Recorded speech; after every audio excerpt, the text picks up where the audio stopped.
30 ang all branch. Dito ka 32 and 36, ada ko dyan. Baka isudamit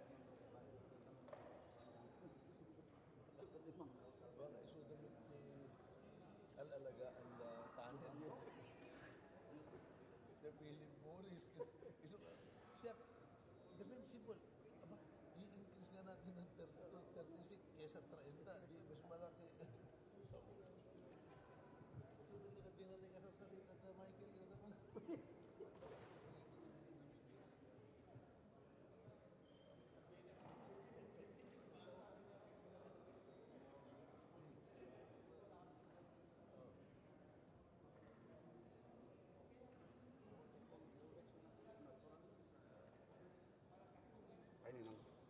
Kayo pala presiding ngayon.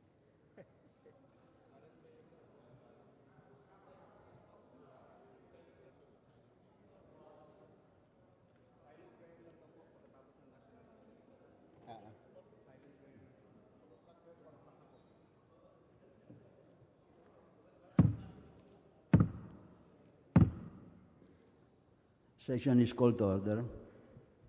Please rise for the singing of the national anthem. Bayang magiliw, perlas ng silanganan, alam ng puso, sa titik mo'y buhay. Lupang hinirang, duyan ka ng magiging, sa manlulupig, di ka masisingil, sa dagat at bundok, sa simoy at sa langit mong paghaw, may nilang ang tula at awit sa paglayang minamahal. Ang kislap ng watawat mo'y tagumpay na nagtitigil, ang bituin at araw niya kailan pa may magdidilim. Lupa ng araw ng waraming pagsinta, buhay ay langit sa piling mo. Aming ligaya na pag may mga aking at mamatay ng dahil sa'yo.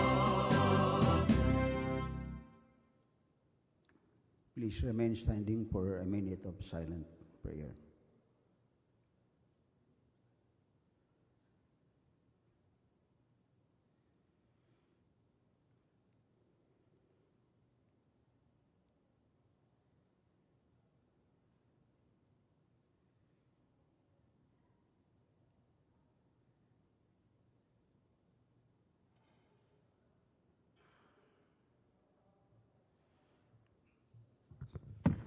Majority Leader. Mr. Speaker, may I move that we defer the calling of the roll? So move. Is there any objection to the motion? Hearing none, the motion is approved. Mr. Speaker, I move for the deferment of the approval of the journal of previous session. So move.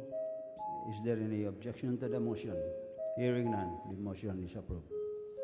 Mr. Speaker, I move that we now proceed with the reference of business and request that the Secretary General be directed to read the titles of bills and resolutions on first reading, as well as communications and committee reports. So move. The Secretary General is directed to read the bills of first reading. Reference of business, bills on first reading, House Bill 4470, establishing the Mimaropa Regional Government Center, Representatives Acosta, Abueg, and Alvarez, France. To the Committee on Local Government. House Bill 4471, amending Section 11 of Republic Act Number 8345. Jose Bromero. To the Committee on Agriculture. House Bill 4472, mandating the Land Bank of the Philippines to provide additional funding for the Agricultural Credit Deposit Council. Jose Bromero. To the Committee on Agriculture and Food. House Bill 4473, mandating the Land Bank of the Philippines to provide additional funding for the Agro-Industry Modernization Credit and Financing Program. Representative Romero. To the Committee on Agriculture and Food. House Bill 4474, mandating the DA to provide additional funding for the National Agri-Fishery Mechanization Program. Representative Romero. To the Committee on Agriculture and Food. House Bill 4475, amending Section 31 of Republic Act 10601. Representative Romero. To the Committee on Agriculture and Food. House Bill 4476, amending Article 19 and Article 30 of Republic Act 7394. Representative Romero. To the Committee on Trade and Industry. House Bill 4477, mandating the DA to set aside additional funds from the ASEP to grants to upgrade agricultural machinery testing and evaluation center, Representative Romero. to the Committee on Agriculture and Food, House Bill 4478, strengthening the sugarcane industry, Representative Romero. to the Committee on Agriculture and Food, House Bill 4479, creating the National Land Reform Authority, Representative Romero. to the Committee on Agrarian Reform, House Bill 4480, mandating the Land Bank of the Philippines to provide additional fund allotment for the full implementation of Republic Act 3844, Representative Romero. to the Committee on Banks and Financial Intermediaries, House Bill 4481, separating converting the Yuba Extension National High School, Representative Ferrer Juliet. to the Committee on Basic Education and Culture, House Bill 4482, creating the Human Resource Management Office in the LGUs, Representative Sarmiento Edgar. to the Committee on Local Government, House Bill 4483, providing for pre-college education, Representative Castelo. to the Committee on Higher and Technical Education, House Bill 4484, rationalizing the allocation of revenues from sale and disposition of lands under Republic Act 7227, Representative Castelo. to the Committee on Basis Conversion, House Bill 4485, amending Presidential Decree 420, Representatives Batocabi, Garbin, and Co. to the Committee on Games and Amusement, House Bill 4486, establishing the Manlilisid National High School, Representative Gary. to the Committee on Basic Education and Culture, House Bill 4487, fixing the wage rate of bus drivers and conductors, Representative Olivares. to the Committee on Labor and Employment, House Bill 4488, establishing at least one SPED center for every component city and at least two SPED centers for every highly urbanized city, Representative Olivares. to the Committee on Basic Education and Culture, House Bill 4489, providing for the adoption of flexible working hours in government service, Representative Olivares. to the Committee on Civil Service and Professional Regulation and the Committee on Labor and Employment, House Bill 4490, declaring November 2 of every year special non-working holiday in Misamis Occidental, Representative Almonte. to the Committee on Revision of Laws, House Bill 4491, prohibiting aerial spraying as a method of applying chemicals, Representatives De Jesus, Brosas, Sarat, and several others. to the Committee on Ecology, House Bill 4492, exempting sales of construction materials and lease of construction equipment intended for social housing projects from BAT, Representative Bagaching. to the Committee on Ways and Means, House Bill 4493, providing assistance to fresh graduates by waiving government fees, Representative Abayon. to the Committee on Labor and Employment, House Bill 4494, requiring the teaching of values education, Representative Abayon. to the Committee on Basic Education and Culture, House Bill 4495, creating the Northern Luzon Growth Quadrangle Development Authority, Representative Sabelliano. to the Committee on Government Enterprises and Privatization and Special Committee on North Luzon Growth Quadrangle, House Bill 4496, subdividing the one barangay municipality of Dumalneg in Ilocos Norte into 3 distinct and independent barangays, Representative Fariñas. to the Committee on Local Government, House Bill 4497, strengthening Kedan and Rural Credit Guarantee Corporation, Representative Rodriguez Maximo.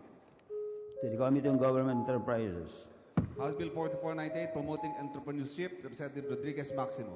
to the Committee on Small Business and Enterprises Development, House Bill 4499, creating the National Agrarian Reform Adjudication Commission, Representative Maximo Rodriguez. to the Committee on Agrarian Reform, House Bill 4500, declaring February 23 of every year's National Rotary Day and regular working holiday, regular day, Representative Tambunting. to the Committee on Revision of Laws, House Bill 4501, amending Commonwealth Act Number 146, Representative Yap Artur. to the Committee on Economic Affairs, House Bill 4502, declaring November 23 of every year's National Day of Commemoration for all victims of extralegal killings, Representative Roque Hari. to the Committee on Human Rights, House Bill 4503, amending Republic Act 8370, Representative De Venecia. to the Committee on Public Information, House Bill 4504, establishing the Felina Sevilla Uwaminal National High School, Representative Uwaminal. to the Committee on Basic Education and Culture, House Bill 4505, providing protection to appointed barangay officials, Representative Acop. to the Committee on Local Government, House Bill 4506, providing for the establishment of the TESA Training Center sa Subiri. to the Committee on Higher and Technical Education, House Bill 4507, dividing barangay Magugpo in Tagum City, Province of Davao del Norte, Representative Alvarez Pantaleon.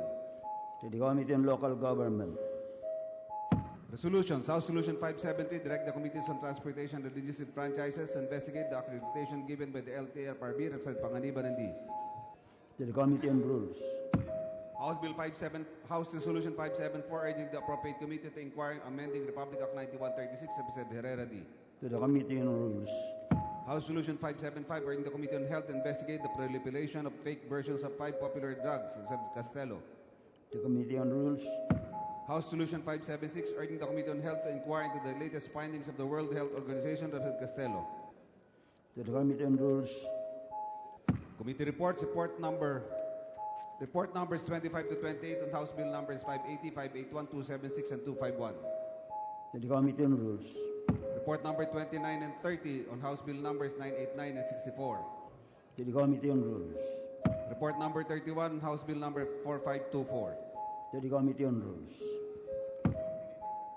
Majority Leader. Mr. Speaker, move to suspend for a couple of minutes. Move to suspend. Session suspended.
Session resumed.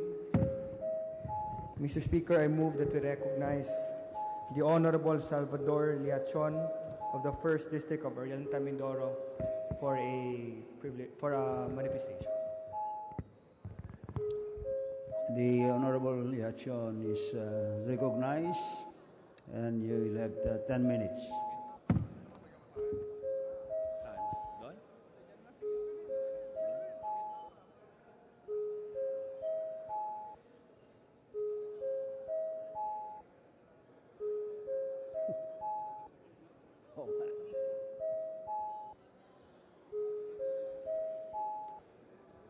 You may proceed, Honorable Liachon.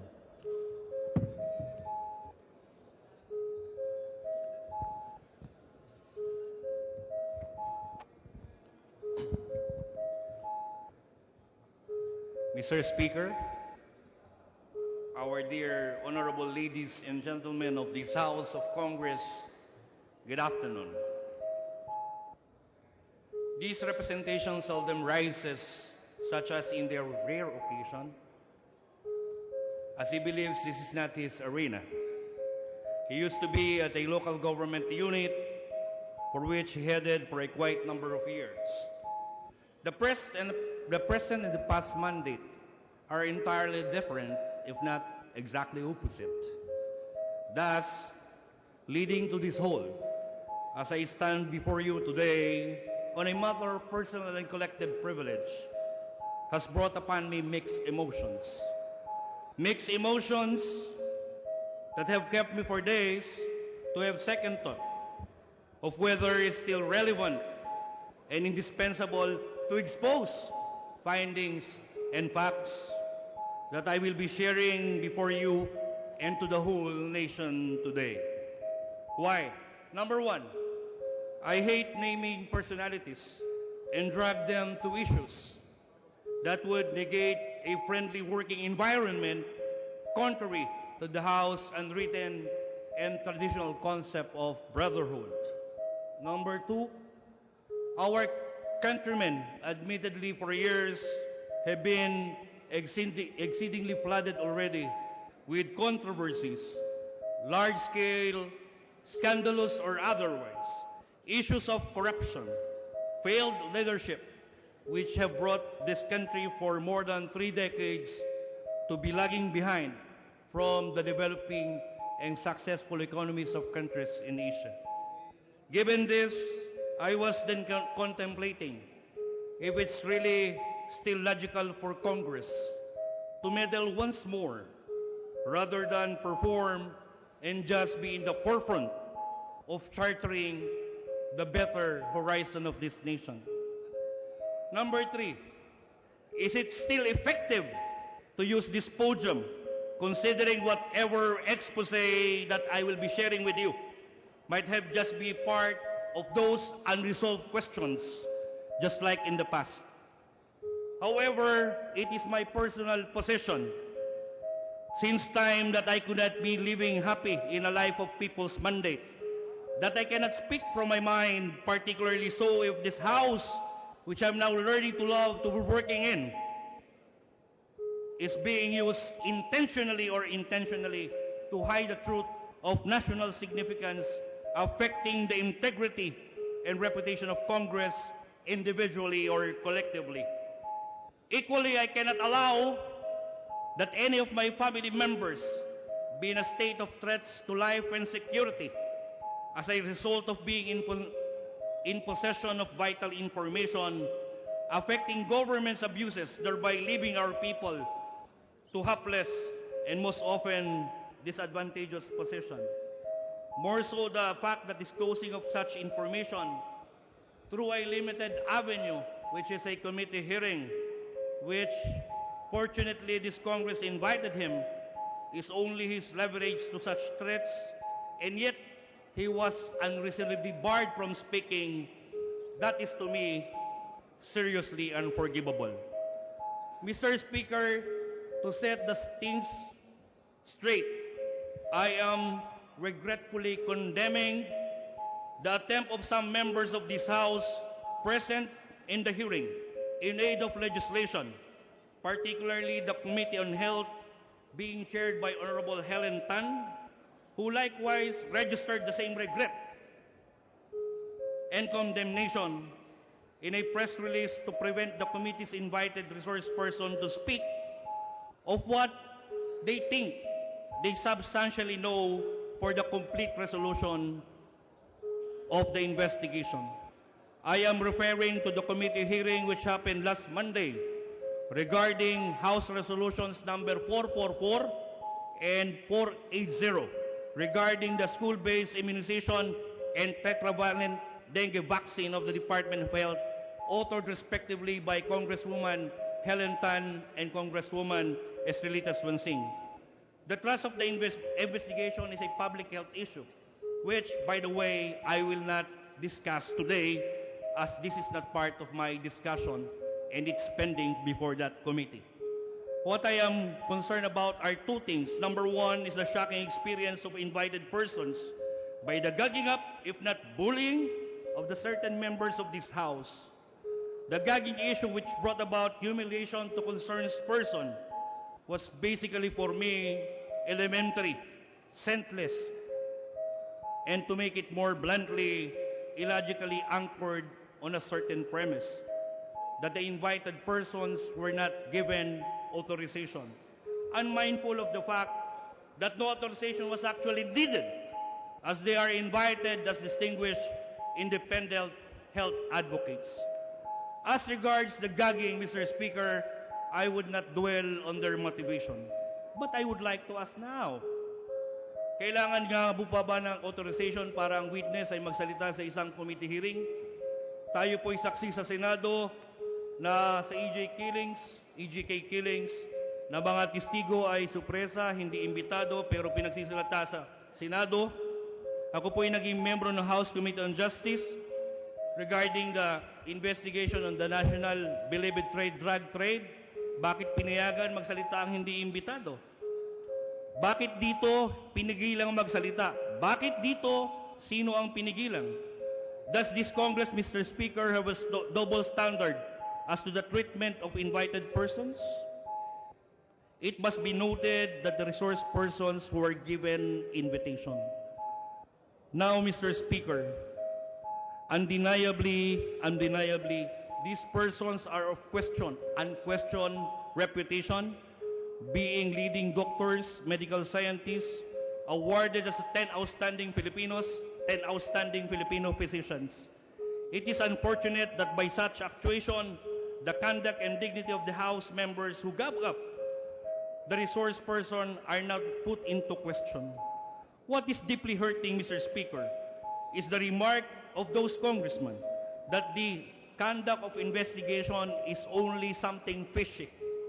Now, I would like to ask, kung ganun pala pong something fishy, ako po'y may tanong. This is now a $3 billion question. What is there something fishy that they attempted to curtail a fair play query of this controversial DOH program? Kung ganun pala, I had my own expedition at ito po ang aking nakita, bigger than fish. Sufficiently enough for me to file a House resolution which seeks to investigate in aid of legislation the apparent, obvious, and manifest illegality of the procurement and misappropriation of public funds relative to the dengue vaccination of the Department of Health amounting to 3.5 billion of pesos.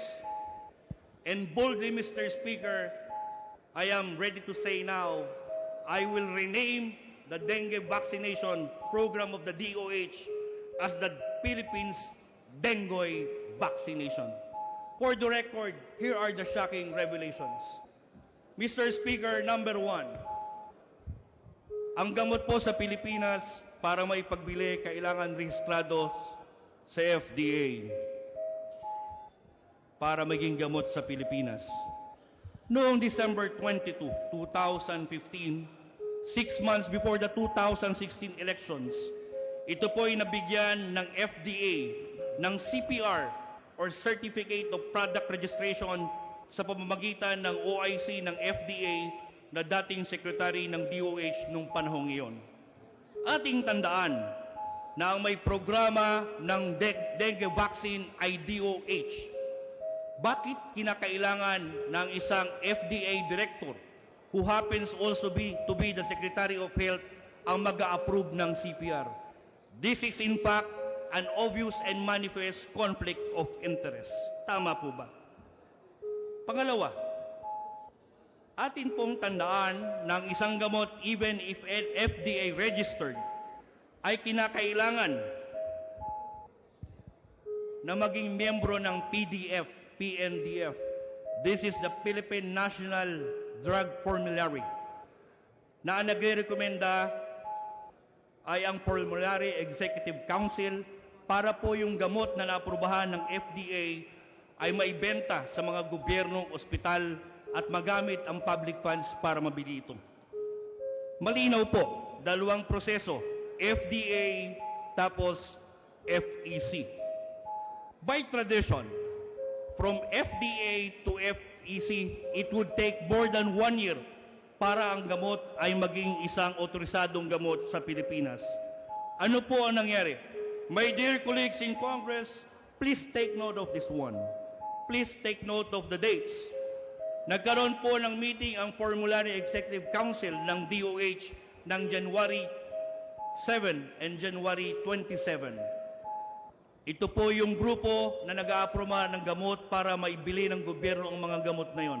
Anong sabi ng members ng FEC? Bawal ibenta ang dengue vaccine for whatever reasons. These reasons are grounded on the following grounds. Number 1, the vaccine may be hazardous. Number 2, this was not a priority program of the National Immunization Program of the government, and the same was not funded under the 2000 General Appropriations Act. And number 3, the amount of 3.5 billion was too costly for only a demonstration program.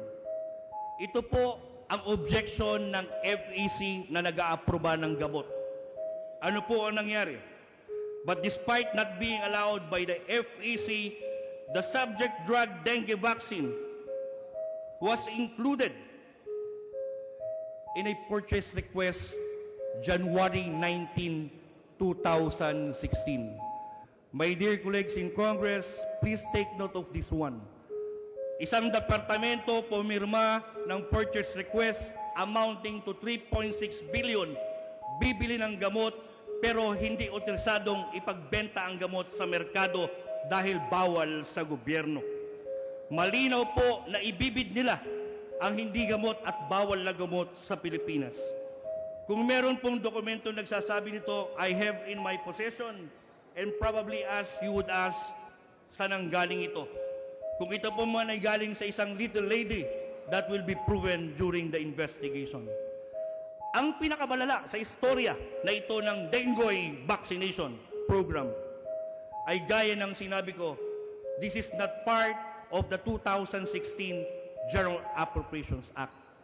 In essence, isa lang ang ibig sabihin, may programa, bibili 3.6 billion pero walang pondo na inilaan ang kongresong ito. And what is the most shocking of them all? The amount is 3.5 billion pesos. Saan po nanggaling ang ginamit na pambili ng dengue vaccine? What made the procurement grossly illegal is the fact that the fund use came from personal services or savings from the miscellaneous personal benefits fund. Why is it grossly illegal? Number 1, if you have savings of 3.5 billion pesos, that could not be spent because that should be reverted back to the treasury. Number 2, if granting for the sake of argument, as the Supreme Court said, that this would be just an augmentation program, the program must be stated in the General Appropriations Act. Unfortunately, as I said, this program was not included in 2016 GAA.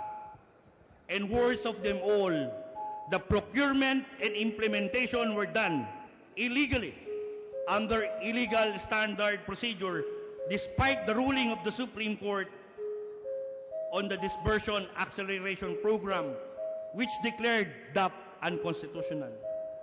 As I said before, it would take 1 year for FDA drug to be included in the national list of drugs. Very suspecting, magtataka po kayo, ganito kasimple. December 22, 2015,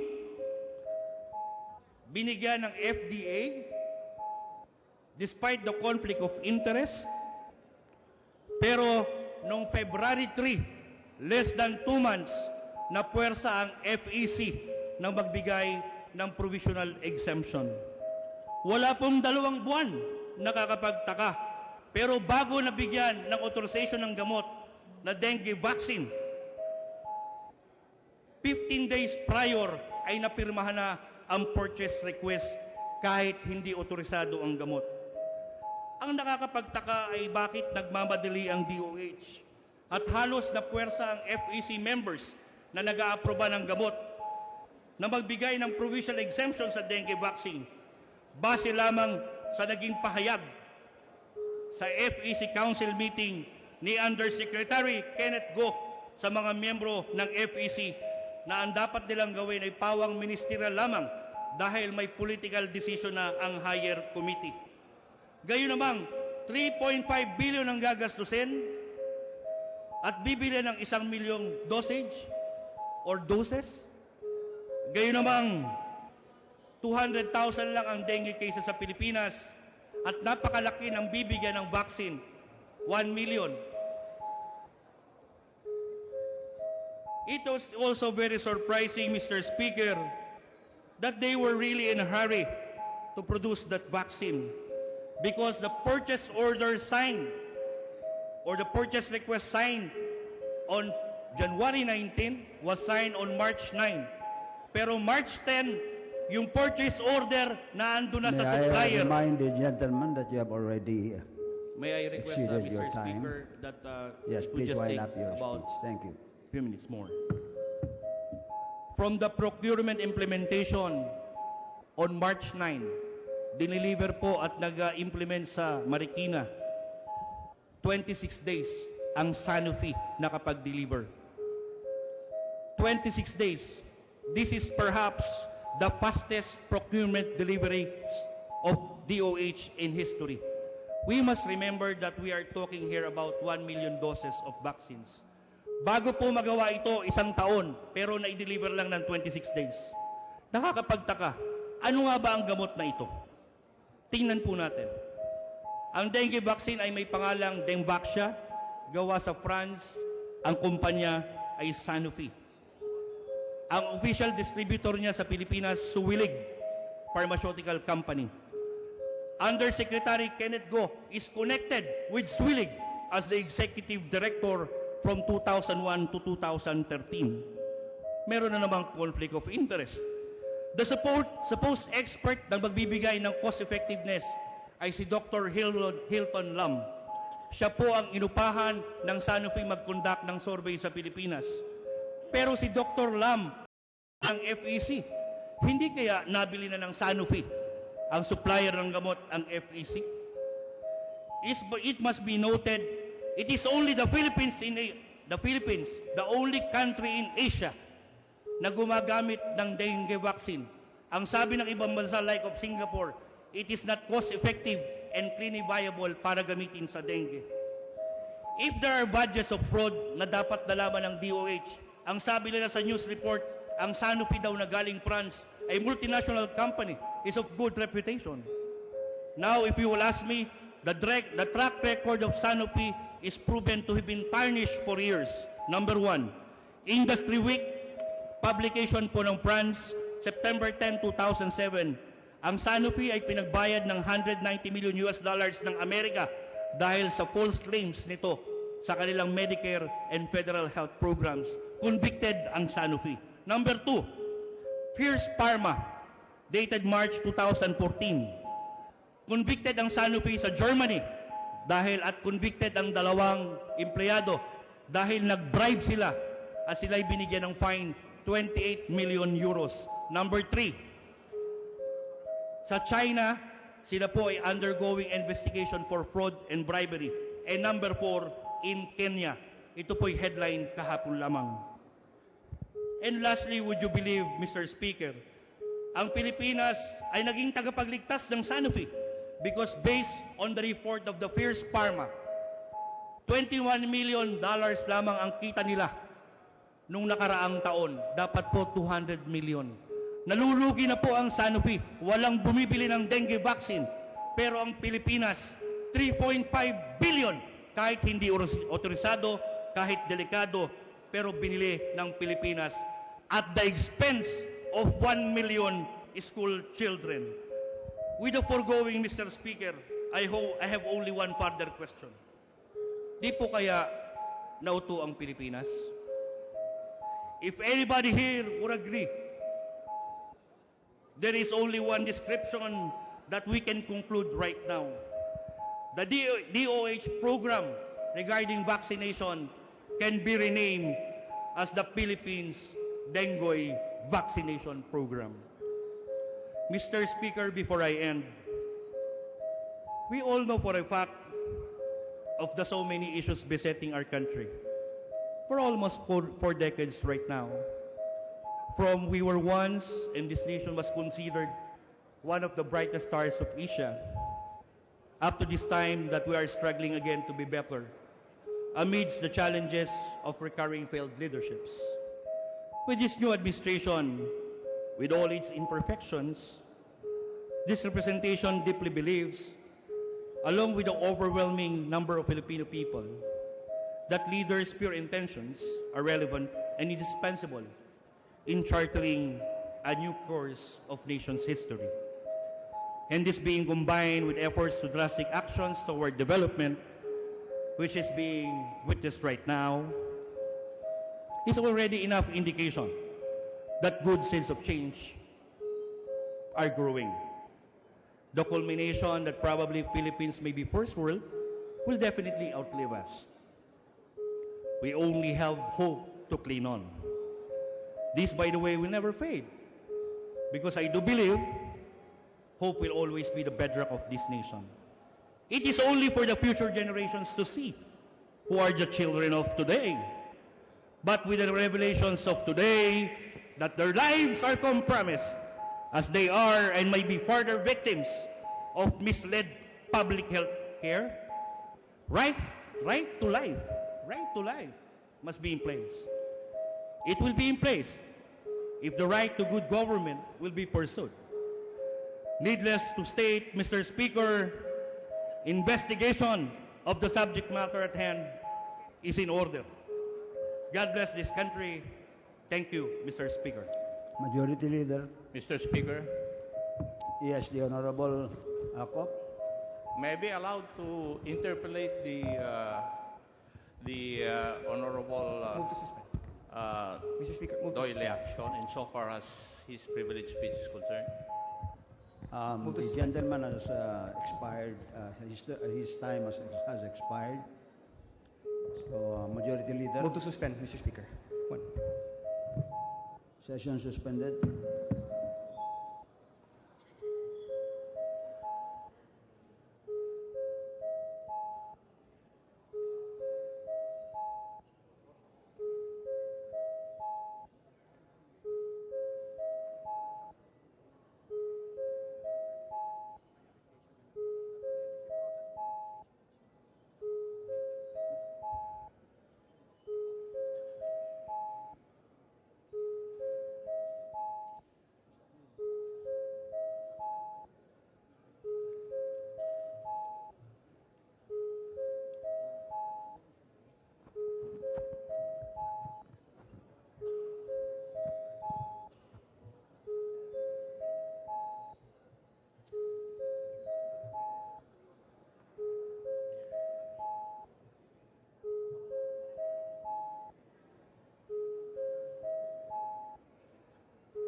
Session resume. Majority Leader. Mr. Speaker, may we recognize the Honorable Acop for his interpellation. The Honorable Acop is recognized. Thank you, Mr. Speaker. May I know if my distinguished colleague, the Honorable Liachon, would accede to a few clarificatory questions? Gladly, Mr. Speaker. Thank you. Mr. Speaker, my esteemed colleague, do you believe that we live in a democracy? Yes, Mr. Speaker. And if we live in the democracy, the House of Representatives would be the example of such. Yes, Mr. Speaker. And therefore, we must practice the tenets of democracy. Yes, Mr. Speaker. You mentioned in your privileged speech that in one of the committee hearings in which I attended, one of our resource persons was not given the appropriate treatment. Is that true, Mr. Yes, Speaker? Mr. Speaker. Yes. I think, Mr. Speaker, my esteemed colleague, the treatment of guests, open and close parentheses as we call them, should be with respect, simply because we have afforded them the appropriate invitation. And therefore, it is incumbent on the members of Congress to see to it that the proper or appropriate respect be accorded them. Would you agree with that? Yes, Mr. Speaker. Thank you. Now we go to the meat of your privileged speech this afternoon. You stated that the funds for the dengue vaccination came from savings. Yes, actually, it's the miscellaneous personal benefits fund. How could there be savings when the funds were from the 2015 budget? And as you have stated a while ago, the third quarter, they were already discussing the expenditure insofar as the 3.5 billion is concerned. Yes, precisely, Mr. Speaker. Yun ho yung tinatanong ko ngayon. At that's why I said I rose on the matter of collective privilege because alam niyo po, yung ang trabaho natin bilang mga congressman, tayo po yung nag-a-aproba. And for all we know, the honorable members of this House should realize that we have that noble duty of and mandate of the Constitution to do the appropriation of any amount, particularly those savings, and that savings that cannot be spent without going back to the Treasury and be submitted to Congress for appropriation. And what is shocking on this, Mr. Speaker, and I don't know if we'll just be leaving this one with in deaf ears, but precisely as I am telling you, what we are talking about here is not just a measly sum of money. We are speaking here about a gargantuan amount of money amounting to 3.5 billion of pesos. And if we have problems being faced right now, just like any problems across the nation, like traffic, like the rehab of the MRT,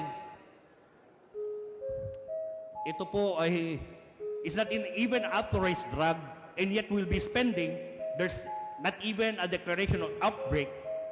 And what is the worst of them all is the fund is illegal precisely because may declaration na po ang Korte Suprema regarding that, pero inulit pa rin po natin. Kaya po sabi ko nga, I am taking this one, that I do not know whether this thing will be headed to. But I am telling you right now, Mr. Speaker, that what was done was grossly illegal because apart from the money, the disbursement actually did not follow any standard procedure as to the disbursement of funds. So, Mr. Speaker, Your Honor, wala pa pong savings na pinag-uusapan noong October, November, December of 2015 dahil hindi pa tapos yung fiscal year. Tama po ba? Yes, Mr. Speaker. Tama. Yes. If my memory would serve me right, yung pondo po ng 2015 ay ang lifespan lahat ng pondo ng GAA in 2015 ay 2 taon. Kung ganun din ang mangyayari, let's assume na 2 years ang lifespan ng pondo, lahat ng pondo sa GAA 2015, di hindi rin po considered na savings ito. Tama po ba? Yes. Tama. Tama. So, yung pong conclusion nyo dito sa inyong privilege speech, na ito po yung procurement of dengue vaccine na which in the preparation and up to its culmination in April of 2016 ay napakabilis. And therefore, can we conclude, Mr. Speaker, Your Honor, that the preparation, procurement, and the administering of this dengue vaccine were done in due haste? Would you agree with that, Mr. Speaker, Your Honor? Yes, definitely. And in fact, the most glaring of them all was the fact that the purchase request, a public document of the government, was already signed, authorizing the purchase and procurement of vaccines that were not authorized during the time that the purchase request was signed by the department. Hindi po autorisado eh. Hindi po autorisado. Hindi ko ma-imagine na bibili ka ng gamot na hindi autorisado. Because hindi pa ito authorized by the government during the time that the initiation of the procurement was done. Yung sinasabi po ninyo, hindi po nabigyan ng Certificate of Product Registration ng FDA at hindi po naisama doon sa Philippine National Drug Formulary na dapat pinapasa ng Formulary Executive Council. Yun po bang ibig nyo sabihin? Yes, dahil po sa ulitin ko po, bago po ang isang gamot ay maibenta sa publiko, dapat po ito'y nasa loob ng PNDF. It is the Philippine National Drug Formulary. Pag wala po doon, bawal ibenta. And during the time that the procurement was made, that drug was not included in the list of drugs authorized to be sold and to be procured for distribution in the country. Would you know, Mr. Speaker, my esteemed colleague, how this was procured?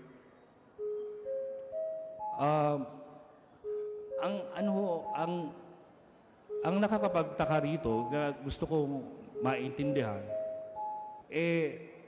nauna ho yung negosasyon bago sa the negotiation was done ahead of time, prior to the authorization of the drug to be authorized for circulation in the country.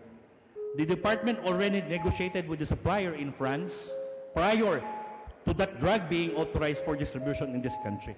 In fact, the delivery was so fast. In a matter of 26 days, they were about to deliver 1 million doses. In fact, for the record, any drug company can only manufacture 1 million doses for 1 year, but they were able to deliver it in a matter of 26 days. And I am sure right now that is the fastest procurement delivery in the DOH history. Thank you, Your Honor. Mr. Speaker, Your Honor, you mentioned certain cases where the vaccine manufacturer was involved. And I think, if I remember right, there were 4 of them. Is that correct? Yes, there are actually 4 instances when the drug company was entangled into bribery and corruption in other countries, and that should have incited the Philippine government not to deal with Sanofi, the manufacturer and supplier of the drug. That should have incited the consciousness of the Philippine government not to deal with that company, because that company was convicted 4 times by the different courts of different countries in the world. What you're trying to tell this representation, Mr. Speaker, Your Honor, is that if this information or these informations were known by the Department of Health, many red flags would have raised insofar as the procurement is concerned. Precisely, Mr. Speaker. Thank you, Mr. Speaker, Your Honor. You mentioned certain documents in your possession. May I be privileged to be provided copies of these documents that are presently in your possession?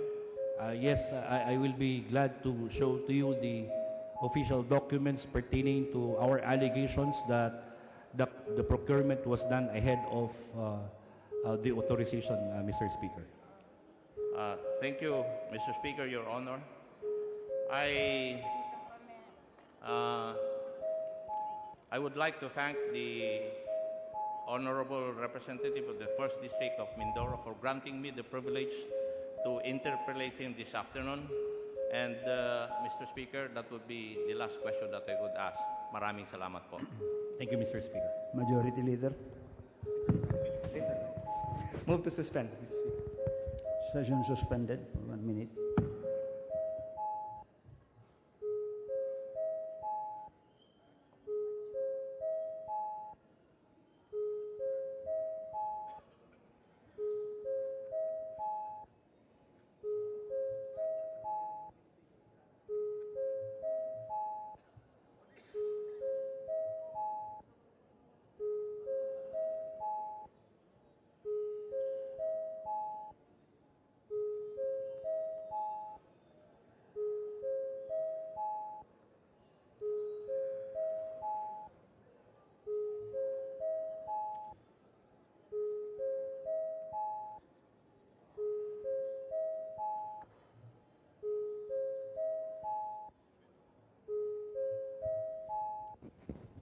Session resumed.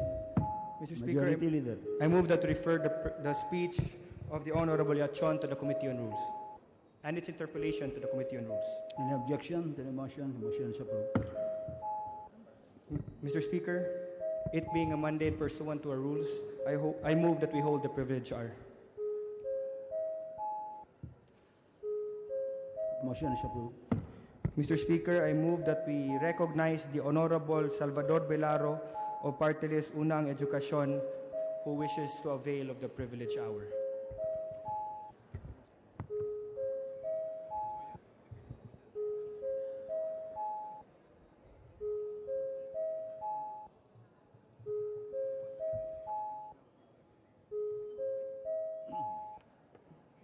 The Honorable Salvador Belaro is recognized to deliver his privilege speech. First of all, this representation would like to greet his guests, the youth, volunteers, and visitors of Wanang Edukasyon Party List from Metro Manila and other parts of the country, led by Professor Ray Jetahobe of the University of Caloocan and Professor Marina Cadabuna of Kalayaan High School. Kindly stand to be acknowledged.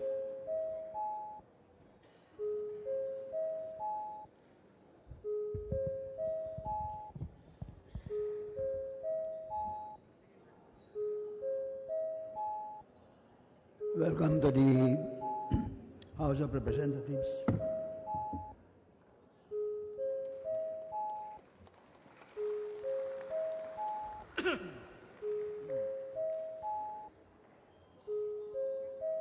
The search for truth is never easy.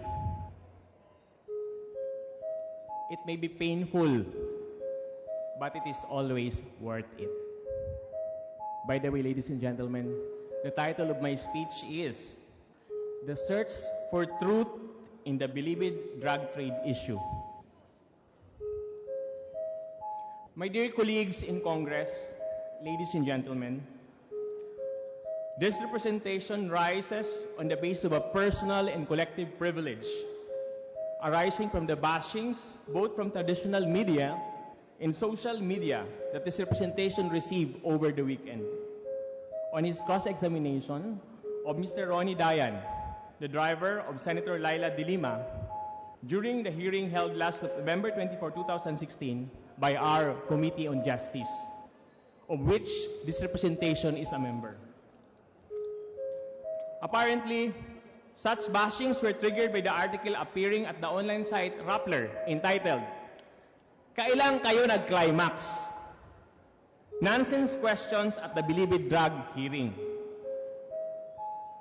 The article, ladies and gentlemen, contained disjointed quotations from my questions to Mr. Dayan and a corresponding video clip which featured not the entire portion of my questioning, but only that portion which tended to condition the mind of the reader that indeed the questions and presentations asked are indeed nonsensical. To add insult to the injury po, sana naman mas maganda-gandang picture ang nilagay nila sa akin. Siguro naman, hindi naman ako ganun kapangit. Apparently, the said Rappler article was the primary basis of netizens and other journalists who heaped criticisms on this representation. The other members of this body who participated in such investigation, as well as upon the whole institution of the House of Representatives. It also appears that most of these bashers and critics did not view the entire participation of this representation during the said investigation. To date, said article is still trending and still peddling to the netizens a slanted view of reality. The most acute criticism that this representation received, ladies and gentlemen, is that I should be ashamed of myself. Ashamed considering that this representation represents education, the education sector in Congress. Thus, I am dedicating this speech to all educators and teachers nationwide, to whom I wish to convey certain clarifications with this speech, and to all stakeholders of the Philippine educational system, the parents, the students, the schools and school personnel, to affirm to all of you and the entire citizenry that the participation of your representative in Congress is not a deviation of his legislative role, but instead an affirmation of what we educators espouse to our students, which is the search for truth. For the record, I wish to state that the said Rappler article and other similar media coverage which followed suit is unfair, as they were taken out of context, selective in presentation, and slanted to suit preconceived biases and prejudices. Please allow me to cite 3 reasons. First, the very purpose of summoning Dayan to the Justice Committee hearing is to probe the nature of the relationship of Dayan and then Secretary Laila de Lima, and how such relationship was used or not used in the drug trade. Such purpose per se is mature, and thus it is expected that the consequent investigation cannot but delve on the parameters of such intimacy, not out of curiosity, but due to the logical necessity of raising specific questions as to whether such intimacy was used to further the drug trade. By way of analogy, in a prosecution for rape or seduction, it is an absolute necessity to ask questions that will establish or demolish the factual basis of such crime. If in our criminal law justice system, prosecutors are even allowed to ask questions which are delicate in nature, so should we in our investigation in Congress. We cannot be more stricter than our courts of justice. Ladies and gentlemen, the fact that the parties already admitted the relationship is immaterial, as we cannot take those admissions at face value. With such admission, all the more that we have to dig deeper, as there is a need to probe the metes and bounds of such relationship, so as to know the exact power relations between them, whether Dayan was of such character as to overpower the good senator and to enable him to intervene in government affairs. In his capacity as driver bodyguard, it can be seen in various ways, such as receiving money, meeting people and making decisions for the latter, and appointing people to the Bureau of Corrections. Or is it the other way around? That Ronnie Dayan is just being used by the good senator? Or there is simply no such connection to the drug trade, that both parties are not guilty of anything other than being lovers at the wrong place at the wrong time? In Korea, ladies and gentlemen, we got news that there is a nationwide protest that was sparked over the alleged interference in government affairs of an advisor to the sitting president. We admire the Koreans for having such a high standard of ethics that even if that intervention is not yet proven, there is already a mounting call for the sitting president to resign from office. In stark contrast, we here in the Philippines are merely conducting an investigation when are already rising howls up to the highest mountains in an effort to prevent the truth from coming out. And we congressmen who are only doing our duty of hurling the necessary yet hurtful questions are being accused of hurling nonsense questions? On the contrary, to our detractors, let me say this. You have a perverted sense of nationalism, as our questions are not nonsensical, but are in fact questions of national interest. Given such a purpose in making Dayan to testify in Congress, there is nothing, absolutely nothing wrong with the way the members of this body who participated in the questioning of Dayan, as they are all relevant questions. After all, Rule 128, Section 4 of the Rules of Court has persuasive influence in a congressional investigation in aid of legislation. Accordingly, for evidence or a question to be relevant, it should have, quote, such a relation to the fact in issue as to induce belief in its existence or non-existence. Notably, the same rule even provides that evidence on collateral matters may be allowed when it tends, quote-unquote again, when it tends in any reasonable degree to establish the probability or improbability of the fact in issue. Given such a definition of what is relevant under our laws and evidence, it is easy to see that questions that tend to establish a degree of intimacy, such as knowledge of the favorite food of one party by the other, awareness of an anniversary, or even the predilection for sili. You know, ladies and gentlemen, sili, the Bicolano staple, all tend to establish the limits of such intimacy. These are all legitimate jumping board questions to the logical implication that such intimacy translates to power over the decision-making powers of the parties in relation to drug trade. Given that context, I would say that even the question of whether the parties share the same bedroom is a legitimate, as it tests whether Dayan has seen receipt of such volume of received money, which should naturally be kept in the bedroom or an area known only to persons with intimate relations. At this juncture, ladies and gentlemen, it baffles me that most of my critics are making it appear that with the questioning of Dayan, we have already disrespected the good senator. No, ladies and gentlemen, to this, let it be put of record that it is never our intention to disrespect Senator De Lima, who is a co-equal member of the legislature. After all, the person whom we cross-examined was not Senator De Lima, but Ronnie Dayan. Dayan was the witness who appeared before us and not Senator De Lima. And thus, it is but fair that our examination should only be evaluated with respect to the handling of Dayan, but not of the good senator. It is a continuing source of amazement for this representation. Why nobody ever complained that the rights of Dayan was ever violated, but that of Senator De Lima, who was not even a witness during our investigation. Then, there are basic rules of evidence that we have to follow.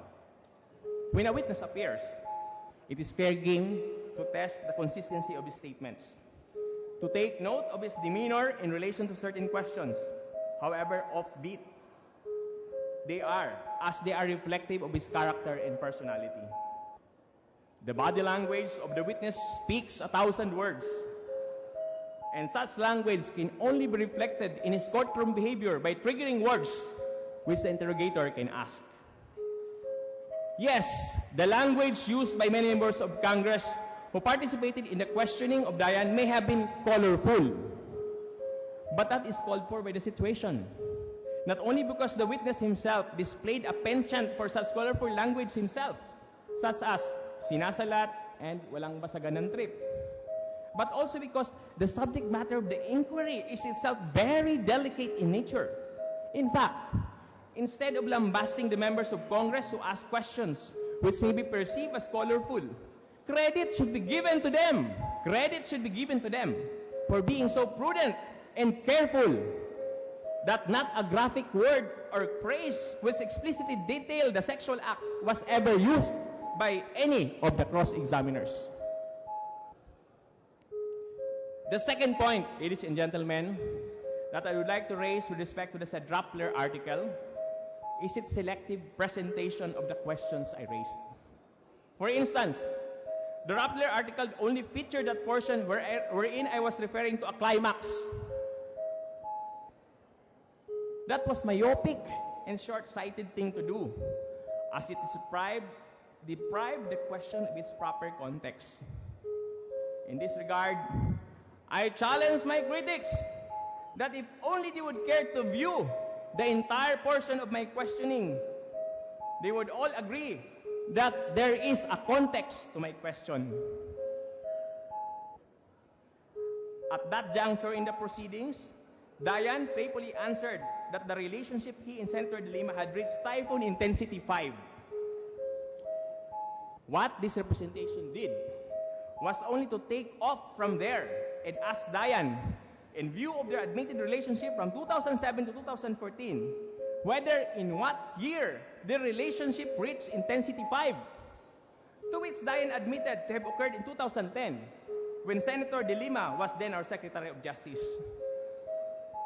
Moving forward, this representation took pains of having Dayan identify the intensity of the relationship on a per-year basis from 2007 to 2014 as a pretext to subsequent questions detailing certain functions that are already entrusted to her by the good senator. For example, depositing money, receiving money, suggesting appointments and securing appointments in the Bureau of Corrections. Clearly, it is as clear as it is clear. The context of the climax question is a specific year, not the sexual act which my detractors would like to make it appear. It is my detractors, I repeat, it is my detractors who are inputting malice in the word climax, as climax by itself is a neutral word. In fact, at that moment in my questioning, I couldn't have possibly meant climax in a sexual way. Why? Because that is physically and humanly impossible. Because my reference is a year. I couldn't probably have meant it literally, as it is a biological fact, that climax in the medical or even the physical sense lasts only for a few minutes. Unless one is a Superman, nobody could even attain climax continuously for one whole year. That is the ludicrousness and the outlandishness of this interpretation. However, there is also the view that probably I could have used another word other than climax. Reviewing the available words in any thesaurus of the English language of whatever version, we can probably use any of the following. As you probably know, we can use summit, top, vortex, cap, zenith, or in Tagalog, to borrow from the rich Tagalog phraseology of the Honorable Deputy Speaker Castro, sukdulan, tuktok, tugatog, and others. But even if I use these words, ladies and gentlemen, there would be negligible difference. It is my humble opinion that even if I use the plain words, highest point, or pinakamataas, or pinakamalakas, to refer to the relationship, all such words would in any way be viewed with malice by somebody who has a prejudiced or biased mindset. The third point that I would like to raise, ladies and gentlemen, that it is very, very unfortunate that the Rappler article slanted its presentation to make it appear that we encourage sexism, disrespect for women, and display the most callous manifestation of gender insensitivity. In this regard, ladies and gentlemen, we are severely missing the forest for the trees The bushes for the stalks, and the greenery for the stems. We are investigating the Honorable Senator not because she is a woman, but because she happens to be the sitting Secretary of Justice at the time when drug trade is at its highest. We are probing the relationship of Diane and the good senator, not because we are interested in the lurid details of their intimacy, but because we want to get details as to how their intimacy served as a conduit in the proliferation of the drug trade. For God's sake, ladies and gentlemen, we are not peeping toms or voyeurs as what our detractors would like us to appear. We only want specifics as to how the said affair fueled the channel of drug money from Bilibid to Secretary de Lima, if ever that is the case. At this juncture, I wish to apologize to all my friends and supporters who were hurt by the said article. I also wish to apologize to all the women and men who reacted negatively to the said article. It is never the intention of this representation that in doing my job, I shall cause much pain and injury to anyone. To those who were hurt, I cannot blame them, given the selective, myopic, and slanted presentation in said article. I understand that any person in that situation would feel the same. However, please do not blame us, all those who participate in investigation, as we are also victims of this selective reporting of the media, who instead of focusing on the relevant matters of the investigation, focus on the personal lives of the members of this body. Mataas po ang aming paggalang sa ating mga kababaihan, sa ating mga asawa, mga kapatid, mga anak, at bawat babae sa ating lapunan ay karapat-dapat lamang igalang. Mataas din po ang aming pagtingin sa LGBT. In fact, ako po ay isa sa mga author ng Anti-Discrimination Bill na pending ngayon sa Committee on Women and Gender Equality. I therefore would like to appeal to members of the media to be balanced in the presentation of their articles and to be accountable to the public for any mind conditioning that they will ever make. I am especially worried by certain features of some online news sites which have controlled mechanisms for feedback from the public as they are susceptible to manipulation by certain interest groups. Ang ibig ko pong sabihin, yung mga online sites nito, kahit mag-post ka ng comment, hindi tatanggapin ang comment mo because they are resorting to mind conditioning. They even have these mood meters, angry, happy, sad. Me and my staff tried registering our comment as happy, and yet it's still registered the same. Unhappy or angry, it is retained at 81% despite the so many people who already registered a happy vote. I believe a congressional investigation is in order to prevent these online sites from peddling opinions which only suit their interest. We also appeal to the other members of this body.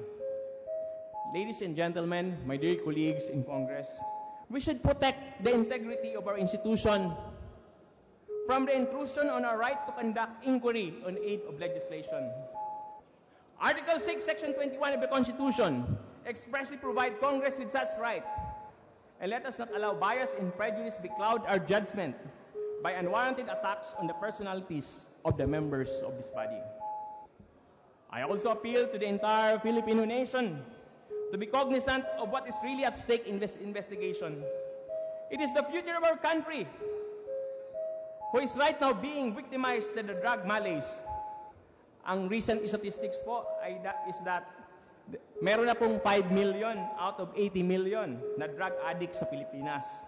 Roughly around 5% who are potential criminals. As we take judicial notice that those who are into the drugs are potential rapists, thieves, who do not know how to distinguish right from wrong. The gravity of the drug problem should make us worry not only for our safety, but that of our children in the generations to come, if it does not remain unabated. Let not an investigation on the love affair of persons in power becloud that judgment. Lastly, ladies and gentlemen, I appeal to educators and teachers, stakeholders of the Philippine educational system, the schools, the parents and students to whom we owe our being in the halls of Congress today. To all of you, I wish to assure all of you that your representative in Congress, by participating in the investigation on Dayan and by just doing his job as a member of the Committee on Justice, did not ever renege on the most basic of values that we treasure and we teach our children, the search for truth, the continuous search for truth. I have my chin up, ladies and gentlemen, when I say this, that the purpose of any investigation should be to bring out the truth. Preconceived biases on alleged sexism and gender insensitivity should never get in the way of in the search for truth, despite the fact that it may hurt some people. The truth is always worth it. As per se, the truth is liberating, and as the cliche states, it shall set us free. Thank you very much, and good afternoon. Majority Leader. Mr. Speaker, I move that we suspend privilege hour. The motion, any objection to the motion? The motion is approved. Mr. Speaker, I move that we call the roll of members. The Secretary is directed to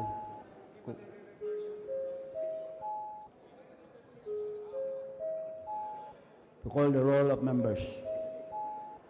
Roll call of members, honorable representatives.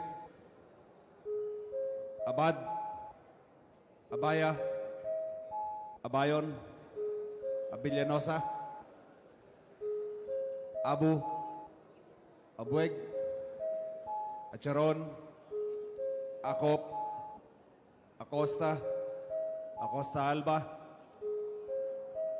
Adjong, Advincula, Agaraw, Agabaw, Aglipay Villar, Albano, Alcala, Alejano, Almario, Almonte, Alonte Nagiat, Alvarez Franz, Alvarez Mercedes, Alvarez Pantaleon, Amante, Amatong, Andaya, Angara Castillo, Antonino, Antonio, Aragones, Arbizon, Arcillas, Arenas, Atienza, Aumentado, Bagaw, Bagaching, Bagilat,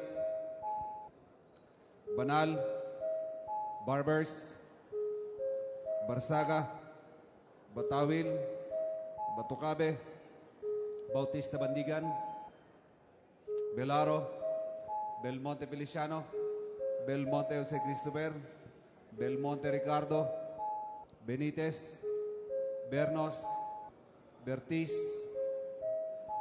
Biason, Billones, Biron, Bulilia, Bondok, Bordado, Bravo Anthony, Bravo Marabida, Brosas, Bulot Pigtang, Cagas, Calderon, Calixto Rubiano, Caminero, Campos, Canama, Cari, Casilaw, Castelo, Castro Franz, Castro Fredenil, Catamco, Cayetano, Celeste, Serapica, Cerilles, Chavez, Chipeco, Co, Huanco, Bullantes, Cortés, Cortuna, Cosalan, Crisólogo, Cuba, Cuaresma, Cueva, Dalipe, Dalog, Daza, De Jesus, De Venecia, De Vera, Defensor, Del Mar, Del Rosario, De Los Montalia, Dimaporo Abdullah, Dimaporo Khalid, Duavit, Durano, Di, Ilago, Enverga, Erice, Erigel, Ermita Buhain, Escudero, Espina, Espino, Estrella, Eusebio, Ibardone, Fariñas, Fernando, Ferrer Juliet, Ferrer Luis, Ferriol, Floirendo, Flores, Fortun, Fortuno, Fuentebella, Garbin, Garcia Gwendolyn, Garcia Jose, Garcia Albano, Gary Richard, Gary Sharon, Gasataya, Gatchalian, Heron, Go Ana Cristina, Go Mark, Gomez, Gonzaga,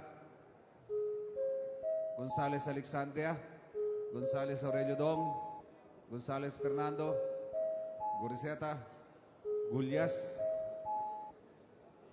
Hernandez, Herrera D, Hoffer, Alasos, Javier, Ko, Konghun, Labad-Labad, Lacson, Lagman, Lanete, Laugan, Lasatin, Liachon, Lee, Limkaichong, Lubrigat, Lopez Benhur, Lopez Carlo, Lopez Manuel, Loyola, Macapagal-Arroyo, Maceda, Padrona, Malapitan, Manalo, Mangawang, Mangudadato Suarto, Mangudadato Sajid, Marcoleta, Marcos, Mariño, Marquez, Martinez, Matugas, Miliana, Mending, Mendoza, Mercado, Miresol, Montoro, Nava, Nieto, Noel, Nograles Jericho, Nograles Carlo, Nolasco, Núñez Maleñaon, Waminal, Ocampo, Olivares, Ong Edwin, Ong Henry, Ortega Pablo, Ortega Vini, Pacquiao, Paduano, Palma, Pancho, Panganiban, Panotes, Papandayan, Pichay, Pimentel, Pineda, Plaza, Primicia Sagabas, Kimbo, Radasa, Ramiresato, Ramos, Relampagos, Revilla, Roapuno, Robes, Rocamora, Rodriguez Isidro, Rodriguez Maximo, Roman, Romero, Romualdez, Romualdo, Roque Hari, Roque Rogelio, Sakdalan, Sagarbaria, Sahali, Salceda, Salimbangon, Salo, Salon, Sambar, Sandoval, Santos Recto, Sarmiento Cesar, Sarmiento Edgar, Savillano, Sema, Xiao, Silverio, Singson, Swansing Estrelita, Swansing Horacio, Suarez, Si Alvarado, Tambunting, Tan Angelina, Tan Milagrosa, Tan Shirley, Tejada, Teves, Chanco, Ting, Tino, Tolentino, Treñas, Tugna, Tupas, Turabe Nataman, Ti, Umali, Unabia, Ungab, Unico, Uy Juliet, Uy Rolando, Uy Barreta, Vargas, Vargas Alfonso, Vilarde, Velasco, Velasco Catera, Veloso, Vergara, Villafuerte, Villanueva, Villarasa Suarez, Villarica, Villarin, Villago, Yap Artur, Yap Melesio, Yap Victor, Yu, Zamora Mar Carmen, Zamora Ronaldo, Sarate, Subiri. Mr. Speaker, the roll call shows that 224 members responded to the call. With 224 responding to the call, The chair declares a quorum.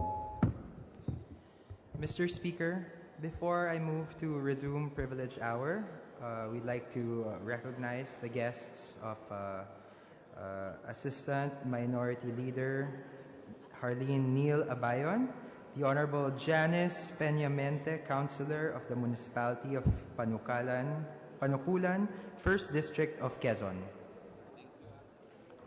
Welcome to the House of Representatives.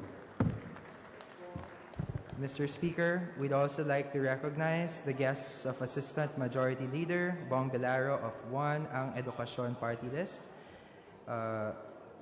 Scholars Darilyn Bonifacio, Rolly Serviano, Jomar Babas, Carlo Caubang, Justine Escano, John Mark Lagmao, Elmar De Los Santos, Romnick Encanto, Liza May Alceso, Rosemary Jean Hadman, Angelique Salino, Sheena Rivero, Kim Janessa Duran, Shaira Cero, Maria Yolanda Laksa, Jorna Cyrus Masangya, Jovi Jomar Castro, Rosbert John Castro, Raven Aldueso, Paul Mark Liagas, John Simon Manawis, Pocholo Alexis Manginao, Jason Ramiel Balidio, Ral Silvia, Albert Dimante, Sheila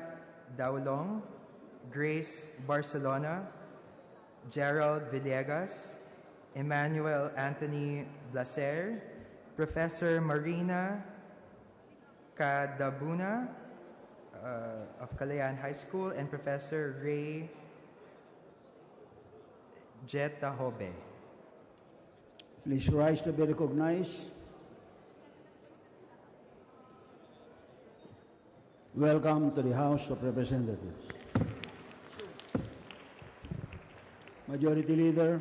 Mr. Speaker, I move to resume privilege hour, and I move that we recognize the Honorable Bong Belaro to accept some interpellations, starting from the Honorable Lady from the 3rd District of Nueva Ecija, Rosana Vergara. The Honorable Belaro is recognized. Mr. Speaker, fellow colleagues, good afternoon. Will the Honorable Congressman Belaro be open to an interpellation? Gladly, You may proceed. Mr. Speaker. Mr. Speaker, as Congressman Belaro correctly said, could he have rephrased his question in another way so as not to have elicited the kind of negative press that was generated soon after the committee hearing? In all candor to a fellow member of Congress, yes, it's possible. But as I have stated in my privilege speech, what are my alternatives? I have searched the thesaurus of all possible versions of the English language dictionary, and with the difference would be negligible. Perhaps I could use vortex, I could use summit, cap, mountaintop, and or in Tagalog, as I've said earlier, I could use togatog, sokdulan, or even the very plain words pinakamataas or pinakamalakas would elicit a very negligible difference if I use the word climax. And besides, the reference of the word climax as I use it is a year. The year 2007 to 2014. So I could have not possibly referred to it in a sexual way. Instead, it is my detractors who are malicious because they have inputted malice in an apparently what is a neutral word. Thank you, Mr. Speaker. I am neither a detractor nor someone who wants to criticize Congressman Belaro. However, as a woman and as a member of this Congress, I admit that I felt offended when I was watching the committee meeting on justice. However, the way the question was phrased, specifically using the word climax, I felt was uncalled for and offensive to me and several other congresswomen. And I say this in the most sincerest of intentions. As public officials, we must be aware that all our actions and words are monitored closely by the media. Whether we do something positive or negative depends on the perspectives of the individuals passing judgment, and this cannot be regulated, and neither should it be. As a woman, I find that his use of that specific word unnecessary, especially since the witness was known to have had a relationship with the former Secretary of Justice. We are men and women entrusted with positions of authority, and we must use this position responsibly, cognizant that all eyes are on us, hence to be careful with our choice of words, ideas that we wish to impart, lest we are misunderstood as what happened to Congressman Belaro. We must conduct ourselves to a higher standard. Our constituents expect nothing less from us. Media is media, and to censure them for distorting our words and maligning us when they were merely reporting what a lot of women felt was misplaced is fair. I just say this with the sincerest of intentions and not to criticize, but to just impart to this honorable body what most of my colleagues and women friends felt. Thank you, Mr. Speaker. Thank you, Congressman Belaro. I also, this representation, Mr. Speaker, I would also like to thank the Honorable Gentle Lady from Nueva Ecija for such candid assessment, for being so honest in her assessment about it. And I reiterate, this representation most humbly reiterates his apology to all the congresswomen who felt offended. But that I also wish to reiterate that it was never the intention of this representation to cause such insult or injury.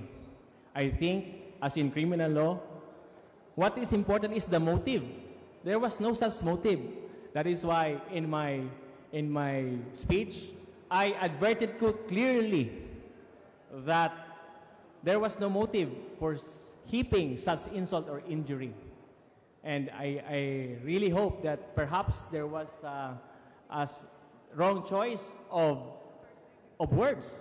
But given the context of the situation, if you are a cross-examiner and you have to deliver points to the dot at a certain instance, then context becomes necessary. And I really hope that the members of Congress evaluate it in that way. Because first, there was no motive, there was no malice, and it was the way the article presented it. So thank you very much for the kind assessment to the Honorable Gentle Lady from Nueva Ecija. Majority Leader. Mr. Speaker, I move that we recognize the Honorable Arlene Brosas from Gabriela Party List for her interpellation. The Honorable Brosas is recognized to interpellate the gentleman. Yes, Mr. Speaker, colleagues in the House of Representatives, will the gentleman from Ang Edukasyon Party List yield to a question from a representative of Gabriela Women's Party List? Gladly, Mr. Speaker. Yes.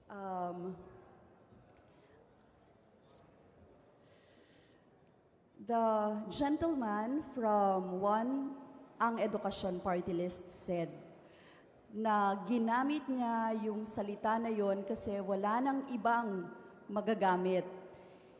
His line of questioning ay talaga namang hindi po katanggap-tanggap sa Women's Party List namin.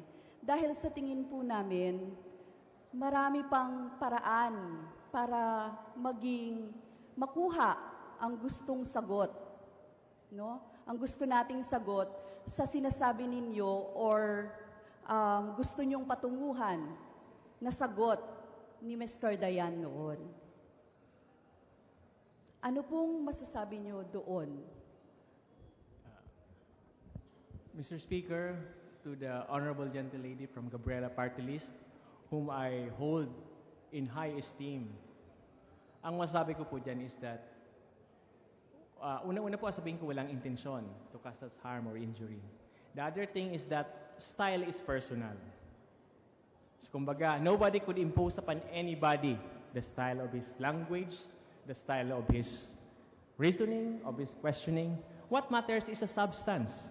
Ano po ba yung substance? The problem comes when, in fact, with that substance, it is still interpreted to suit a prejudiced state of mind. That is the problem. So, yun po. Mr. Speaker, distinguished colleagues, with due respect to the chairperson and the members of the Committee of Justice, this representation would like to reiterate the objective of conducting a hearing in aid of legislation. Kami man sa Gabriela Women's Party ay kaisa sa layuning masawata ang problema ng iligal na droga at mapanagot ang sino mang nasa likod ng paglaganap nito. Ngunit ang ilang mga katanungan ay lampas na sa layuning itinakda ng komite. Ang ilang mga katanungan ay sexist, unnecessary, at naghihikayat ng kaisipang macho at pangiinsulto sa kababaihan. Actually, we commend the Honorable Speaker for acknowledging the excesses in last Thursday's hearing and apologizing in his interview this morning with ANC. Thus, Mr. Speaker, ito rin ay last Friday, we commemorated the National Consciousness Day for the elimination of violence against women and children by virtue of Republic Act 10398. Pamilyar po ba kayo sa Republic Act 10398? Ano po yung title noon? Pasensya na po, pag Yun po tumatanda yung ka talaga, National hindi mo na matandaan yung Consciousness- title. Yun po ang National Consciousness Day for the elimination of violence against women and children. Opo, naalala ko na po. Ang kapulungan pong ito ang lumikha at nagpasa ng batas na yan. Huwag na sanang maging bahagi ang kapulungang ito ng pagpapalaganap ng mga ideya at gawi na maaring magpababa sa pagtingin ng lipunan sa kababaihan na siyang nagpapalala ng kanilang vulnerabilidad sa karahasan. Alam nyo naman po ang statistics natin. I'm sure dahil isa po kayong educator at kayo po ay mula sa, kayo po ay nagsabi sa inyong party list na you want meaningful changes in our educational system. Alam po natin na bawat salita natin ay napakahalaga, lalo pa kung tayo ay nagsasalita sa mga hearings, sa mga komite at kung saan pang mga mahahalaga, no? Lalo na kung ito po ay live coverage.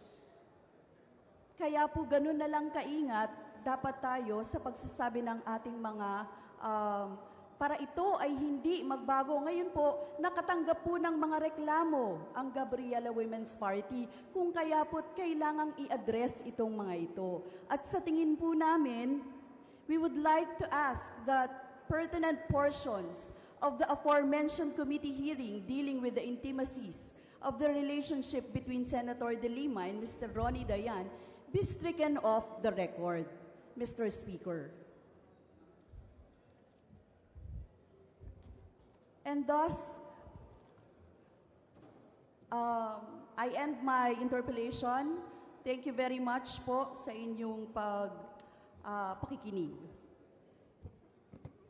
Mr. Speaker, to the Honorable Gentle Lady from Gabriela Party List, gusto ko pong magpasalamat sa inyong very honest and candid, if not heartfelt assessment of the questions that this representation asked during the last hearing. Ako po ay kaisa ninyo sa pagsulong ng inyong edikain na mapataas ang antas ng mga kababaihan sa ating bansa at lahat ng mga disadvantaged sectors ng aking lipunan. Ako rin po ay aktivista noong college at nagkikisimpatiya po ako sa inyong pananaw. Naintindihan ko po kayo. I can feel your pain. I can feel your hurt. Pero ang sinasabi po ng representasyon na ito, hindi po kaya misplaced yan kasi wala man pong motive. The other thing po, yung sinasabi niyo po na yung we should be careful in what statements that we utter in Congress. I agree with you po, 100%. But the thing here is that we have to consider what is the issue at hand. Issue spotting po ang kailangan dito. Let me tell you a story, ladies and gentlemen. Nung ako po ay first year College of Law, medyo mababa po yung aking grades. hindi po ganun kataas. Although nag-aral naman ako, kasi hindi ko po na-realize yung ganung klaseng skill masyado, issue spotting. Ibig mong sabihin ng issue spotting, kung ano po yung issue, yun po ang sagot. Your answer is delimited by the kind of questions that is being hurled. That is the issue, in fact. Kung ang tanong po ay what, wag po tayong sumagot ng where. Kung ang tanong po ay when, wag po tayong sumagot ng how. Ganon din po dito sa investigasyon na ito. Ang issue at fact po, the very reason why Ronnie Dyer was summoned by this August Hall of Congress is to probe into the intimacy of him with Senator De Lima and how that intimacy figured in the drug trade. Doon pa lang po sa issue, sa parameters, na delimit na kung ano yung mga pwedeng itanong. Hindi po dito issue kung may sexism, hindi po dito issue kung may insensitivity to gender matters. Hindi po ganun ang issue. Ang issue po at hand is how to establish, and ang duty po ng mga investigators during that investigation was to ferret out the facts, however painful it is, at all costs available at that time. Alalahanin po natin, ang prinisentong affidavit ni Ronnie Dyer ay very selective. How can you then prove inconsistency? How can you refute the character if you will not observe the demeanor of the witness? How can you establish other things which are can be established by the body language? So yun daan pa lang po. So, again po, nagpapaumanhin po ako sa mga kababaihan at iba pang mga hurt, pero yun po yata ay uncalled for. Kasi hindi naman po ito sinadya. Yun po ay dinidemand lamang ng aming trabaho bilang investigator at inquisitor during that particular juncture in the investigation. Maraming salamat po. Majority Leader. Mr. Speaker, I move that we recognize the Honorable Lady from ACT Teachers Party List, Franz Castro, for her interpellation. The Honorable Castro is recognized to interpellate the gentleman. Thank you, Mr. Speaker. Thank you, Mr. Floor Leader. Yung akin po bang co-teacher na mula sa una, edukasyon, ay pwede pong magano ng tanong mula po sa representasyong ito. Pwede po. At salamat po sa inyong pagtatanong. Kayo po ba ay aware na yung ating deliberation, yung ating pagdinig noong nakaraang Webes ay pinapanood nationwide and worldwide? Opo. Kayo rin po ba ay aware na ito ay pinapanood din ng mga kabataan, mga bata na interesado, lalong-lalo na po dun sa usapin na tungkol sa droga? Opo. So, Mr. Speaker, gusto ko lang pong mag-manifest na bilang isang guro, marami din pong mga estudyante ang nagtanong sa akin doon sa nangyaring hearing, doon sa mga manners ng pagtatanong ng ating mga, lalong-lalo na po yung representasyon ng una edukasyon, tungkol doon sa salita nga na climax. Alam niyo po, ang mga kabataan, very learned na sila ngayon at alam na nila yung mga ganong mga term na kung tingin niyo po ay hindi maintindihan ng kabataan na meron yung ibang kahulugan sa ating mga kabataan. Nagkakamali po kayo. Matatalino na po ang ating mga kabataan ngayon. At alam nila yung mga salita na binibitawan natin, kaya na nilang interpretasyon sa kanilang sariling karanasan.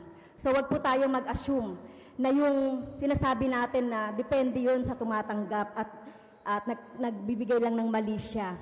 Ang kabataan po, iba po ang pag-iisip ng kabataan. Naglalaro po yung pag-iisip ng kabataan. Kaya kung tayo po na mga mambabatas ay kariringgan po, Mr. Speaker, ng mga ganong mga termino, ay tingin ko po ay hindi ito proper dito sa kapulungan na ito or dito sa ating institusyon. So alam ko po na bilang bagong nag-aaral na mambabatas at bilang galing sa sektor ng edukasyon, malaki po ang ating impluwensya. At ito po ay, yung mga nangyayari po dito sa Kongreso ay pinag-aaralan po ito. In fact, nung naging teacher po ako, nagbibigay din po ako ng current situation. Kaya aware na yung mga bata sa ganyan. So gusto ko lang po i-manifest, Mr. Speaker, yung pong dapat po na maging maingat po sa mga pagtatanong na wag pong magbibigay ng ibang meaning or double meaning at diretso po tayo doon sa ating katungkulan. Sinasabi po doon sa ating manner ng sa ating pong katungkulan. So the said measures should be in the aid of legislation should be enacted on the following. Number 1, supervision which connotes a continuing and informed awareness on the part of the Congressional Committee regarding executive operations in a given administrative area. Number 2, scrutiny primarily intended to determine the economy and efficiency of the operation of the government activities exercised through budget hearings and questions are and the power of confirmation. At yun po, investigation is also known in aid of legislation. So, kung tayo po ay magtatanong, dun po tayo, at tayo po ay talagang nagsisearch ng truth. Pati ang bayan po ay kaisa ng kapulungang ito at ng ating presidente na talagang alamin po yung mga kadahilanan o mga problema natin sa droga at kaisa din po ang ACT Teachers Party List kaugnay nito. So, ito lang po, Mr. Speaker, at marami pong salamat. Majority Leader. Mr. Speaker, I move that Mr. Speaker, may I reply to the question of the Honorable Representative of ACT Teacher Party List? Mr. Speaker. Is that a question or was it a manifestation? A manifestation, Your Honor. This presentation is about to reply to the manifestation of the good lady from ACT Party List. Yes, Your you may Honor. do so. Muli po, ako ay nagpapasalamat sa very candid assessment din ng gentle lady from ACT Party List. At ako po ay nagpapaumanhin kung meron naman pong hurt na nadama ang inyong mga constituents about it. Pero uulitin ko po, wala po talagang intensyon na gawin niyon o ipadama yon sa inyo pong mga kaibigan, kapamilya at sa mga kababaihan sa ating bansa. Ang gusto ko lang pong sabihin is that yun pong sinabi po ninyo na ang mga kabataan ay nakikinig. Ako po ay lubos ang paniniwala na ang mga kabataan natin ngayon ay already mature. They are already in fact receiving so much information from all over, from the internet. This is now the era of information revolution. And I don't think that it makes sense to prevent them from hearing the truth. Ito yun po ang pangalawa kong comment. The search for truth may be painful. Ang katotohanan po ay pwedeng makasakit. Pero kailangan po nating palabasin ang katotohanan. Bago po tayo magsulong ng mga advokasya, justice, peace, this should be premised on the truth. Yun pa ang una nating palabasin. If in the process there are casualties made, then let it be. Because the truth by itself, per se, is worth pursuing as an end in itself. Yun po. At maraming salamat. Majority Leader. Mr. Speaker, I move that we refer the privileged speech of the Honorable Bong Belaro to the Committee on Rules along with all of its interpolations. So move, Mr. Speaker. Is there an objection to the motion? Hearing none, the motion is approved. Majority Leader. Mr. Speaker, next to avail of privilege hour is the Honorable Representative from Anakpawis Party List, the Honorable Ariel Casilao. The Honorable Ariel Casilao is recognized. Daghang salamat, Mr. Speaker, Majority Leader. Ang topiko ko po ay hinggil sa parating na ika-153 kaarawan ng ating unang Pangulo, pambansang bayani na si Gat Andres Bonifacio.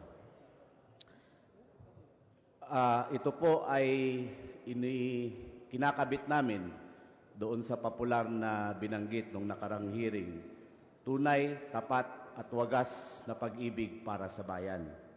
Honorable Speaker, mga kapwa mambabatas, mga staff at mga manggagawa ng House of Representatives, sa pagpalayang hapon po sa inyong lahat.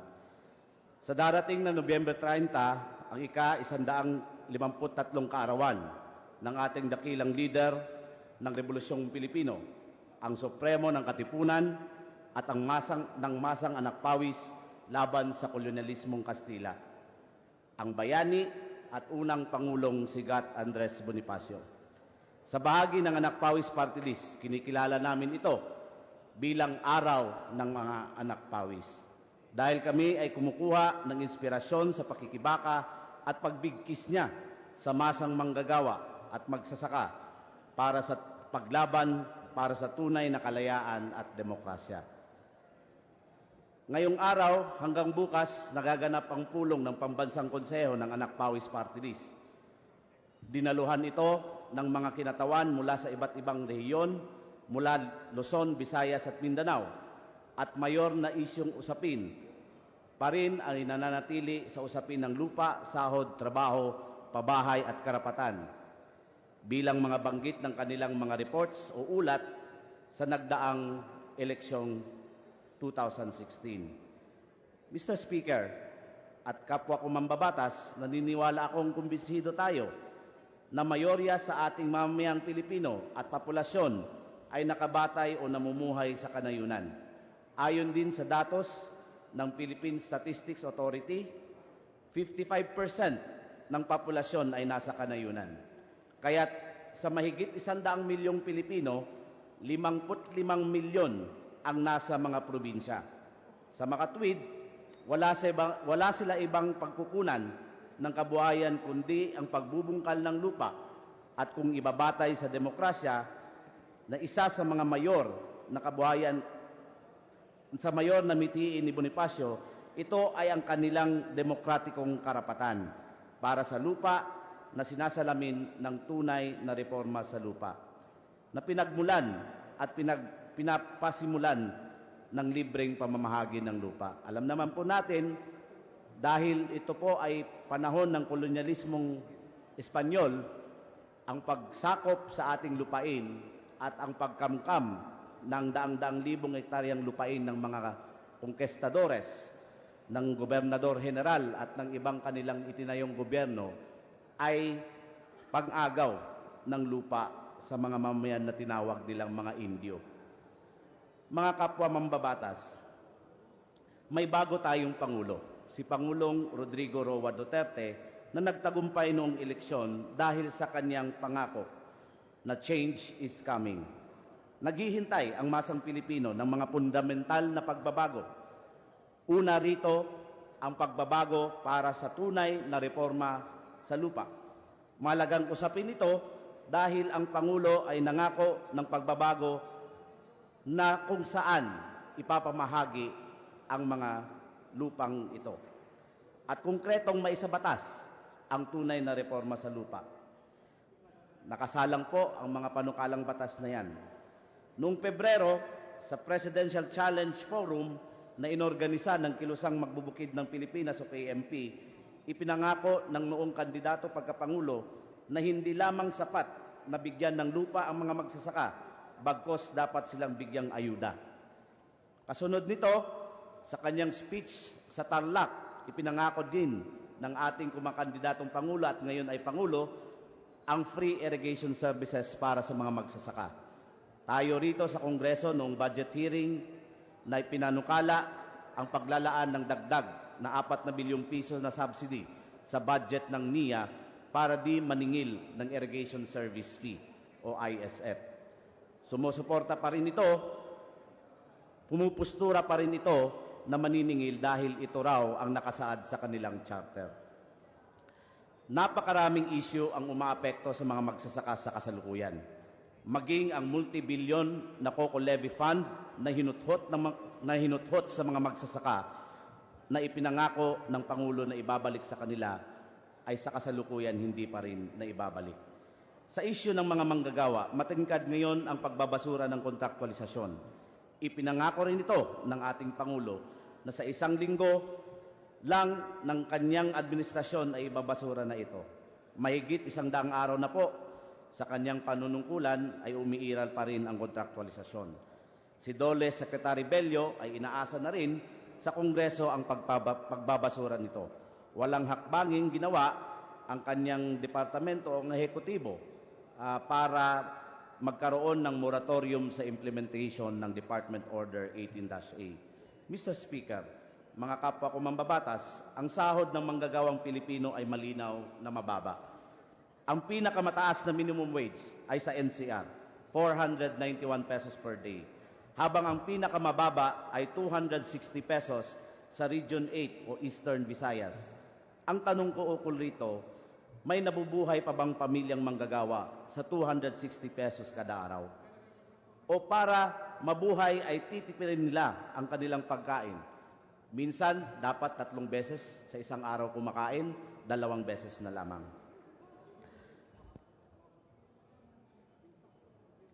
Mababaon sa utang ang mga manggagawa at iba pang forma ng pagtitiis hanggang sa kinalaunan ay namamatay sila sa gutom o sakit. Ang mababang sahod ng mga manggagawa ay pagkundina sa kanila sa kamatayan, Mr. Speaker. Ang panawagan ng masang manggagawa sa pangunguna ng Kilusang Mayo 1 at All Workers Unity ay 750 pesos national minimum wage at lubos naming sinusuportahan ito. Noong Setyembre, nagsalita na rin ang Pangulo ukol sa pantay na sahod sa Metro Manila at mga probinsya, pagtanggal sa mga provincial rate.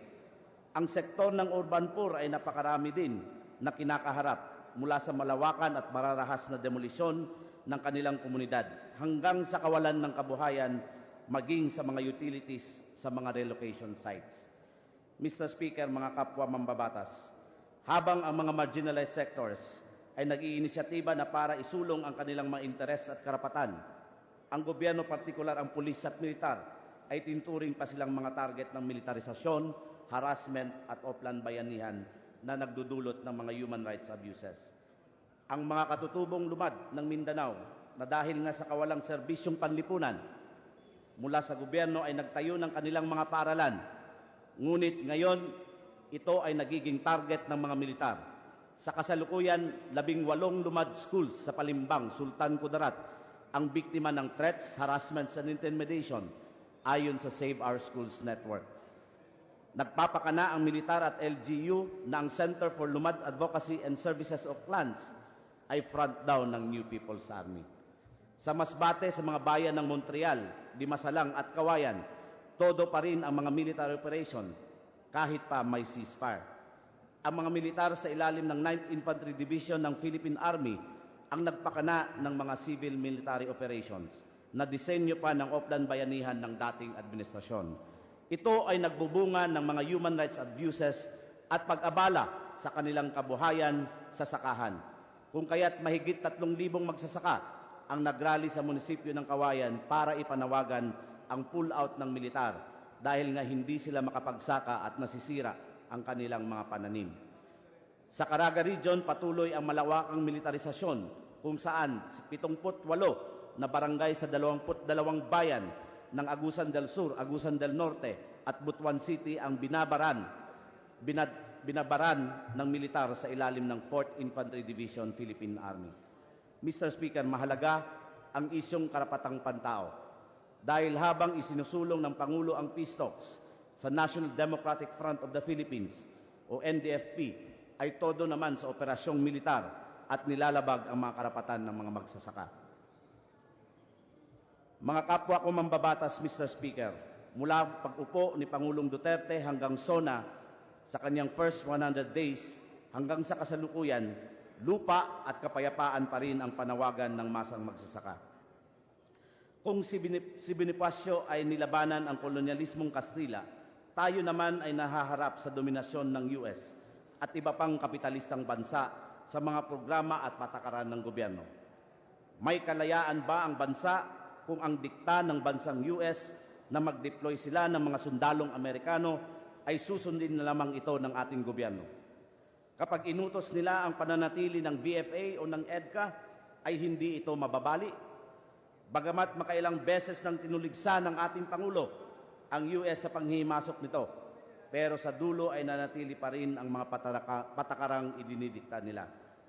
Kami sa Anak Pawis ay matagal nang nananawagan na ipawalang bisa ang Visiting Force Agreement, ang EDCA at ang Mutual Defense Treaty at iba pang mga di pantay na kasunduan sa Pilipinas at US.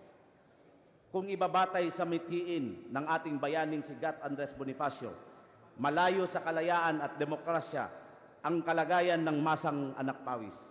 Hindi malaya ang magsasaka na magbungkal ng lupa Pinapalaya sila at kinakamkam ang kanilang mga lupa. Diktado pa rin ng mga dayuhan ng mga patakaran ng gobyerno tulad ng mga neoliberal na polisiya. Mababa pa rin ang mga sahod at pasahod ng ating mga manggagawa. Walang matirhan ang mga urban poor o mga illegal settlers. Inaagawan ng lupang ninuno ang ating mga katutubo o mga lumad sa Mindanao.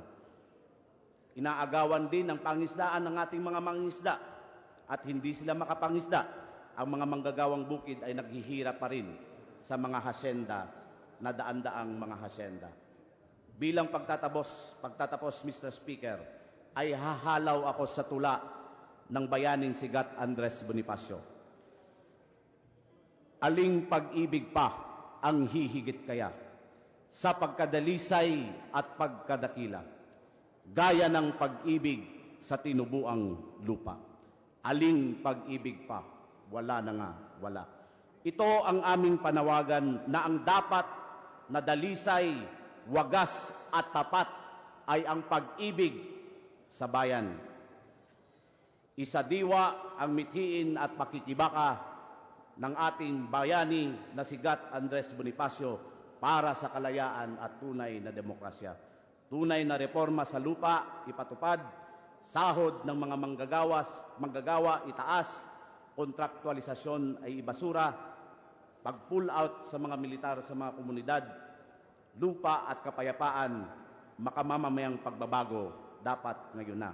Pambansang kalayaan at demokrasya ipaglaban. Magandang hapon, Mr. Speaker, kapwa mambabatas, dagang salamat.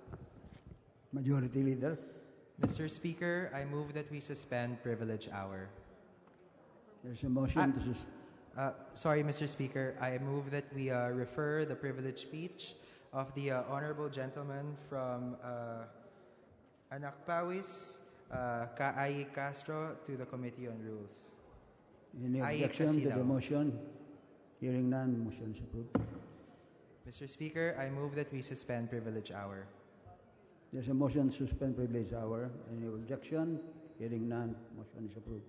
Mr. Speaker, The Majority Leader. I move that we designate the following members to the Bicameral Conference Committee on the disagreeing provisions of House Bill number 3408 and its Senate counterpart bill. 9 members as follows: Carlo Alexi Nograles, Rodolfo Fariñas, Maria Carmen Zamora, Federico Sandoval, Dakila Carlo Cua, Elenita Milagros Ermita Buhayin, Juan Pablo Bondoc, Reynaldo Umali, and Danilo Suarez. Any objection to the motion? Hearing none, the motion is approved. The Bicameral Conference Committee on the Budget will meet tomorrow at 10 a.m. at Senate Conference Rooms number 2 and 3. Thank you, Mr. Speaker. Majority Leader. Mr. Speaker, I move that we resume privilege hour. Privilege hour is resumed. Next to avail of the privilege hour is the Honorable Lady from Kabataan Party List, Representative Sarah Jane Elago. The Honorable Sarah Jane Elago is recognized to deliver his privilege speech. Ginoong Speaker, mga kapwa mambabatas, magandang gabi.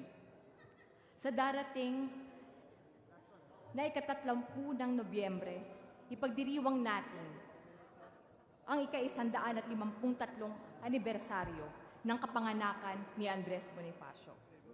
Hayaan ninyo akong magbalik tanaw sa ilang mahalagang araw sa buhay ng dakilang supremo. Nitong taong 2012, ibinigay ng hukbong sandatahan ng Espanya sa ating gobyerno sa pamamagitan ng National Historical Commission of the Philippines ang mga digital copies ng daan-daang dokumento ng Katipunan na nakatago sa Arkibo General Militar de Madrid. Isa sa mga dokumento ng Katipunan mula sa Madrid ay ang dokumento ng pagtatatag sa Katipunan, na nakakagulat na ang petsa ay mas patanda pa sa alam nating petsa ng pagkakatatag ng Katipunan na ika-7 ng Hulyo 1892 sa buwan ng Enero ng nasabing taon. Mas maaga ng 6 na buwan. May pamagat ang mga dokumentong ito na kasaysayan, pinagkasundoan, at mga dakilang kautusan. Hayaan ninyo akong sipiin ang introduksyon ng dokumento. Pagsasaysay ng mga dahilan ng paghiwalay ng kapuluang ito mula sa nag-aangking inang Espanya.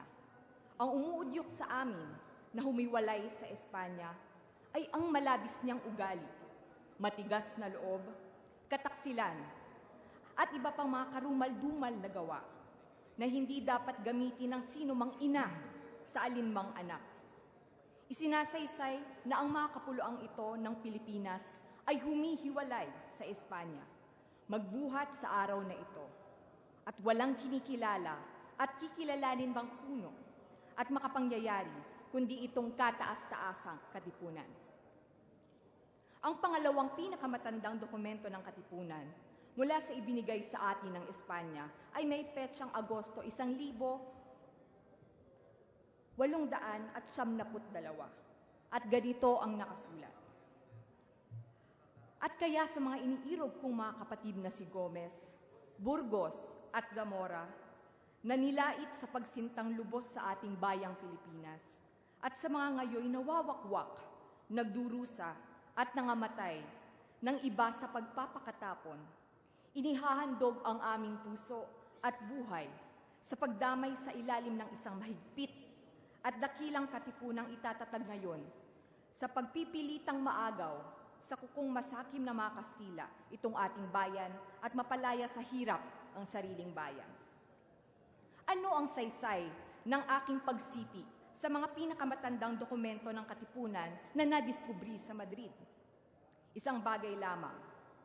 Batid ng mga nagtatatag ng katipunan ang kalagayan ng bayan na lugmok sa pangaapi at pagsasamantala sa panahon ng kolonyalismong Espanyol.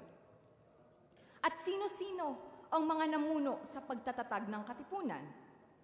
Isang manggagawa ng kumpanyang Briton at Aleman na nagngangalang Andres Bonifacio at abogadong sila Ladislao Diwa, kapwa 28 years old, at estudyante ng abogasya na si Teodoro Plata, 25 anyos. Ilan sa mga nakiisa sa kanilang paninindigan at sumama sa katipunan, ang makata at manunulat na si Aurelio Tolentino, 25 anyos, estudyante ng medisina na si Pio Valenzuela, 23 anyos, at estudyante ng abogasya na si Emilio Jacinto, 19 anyos. Narinig ba ninyo ang mga edad ng aking mga nabanggit? Bonifacio at Diwa, 28 anyos. Plata at Tolentino, 25. Valenzuela, 23. Jacinto, 19.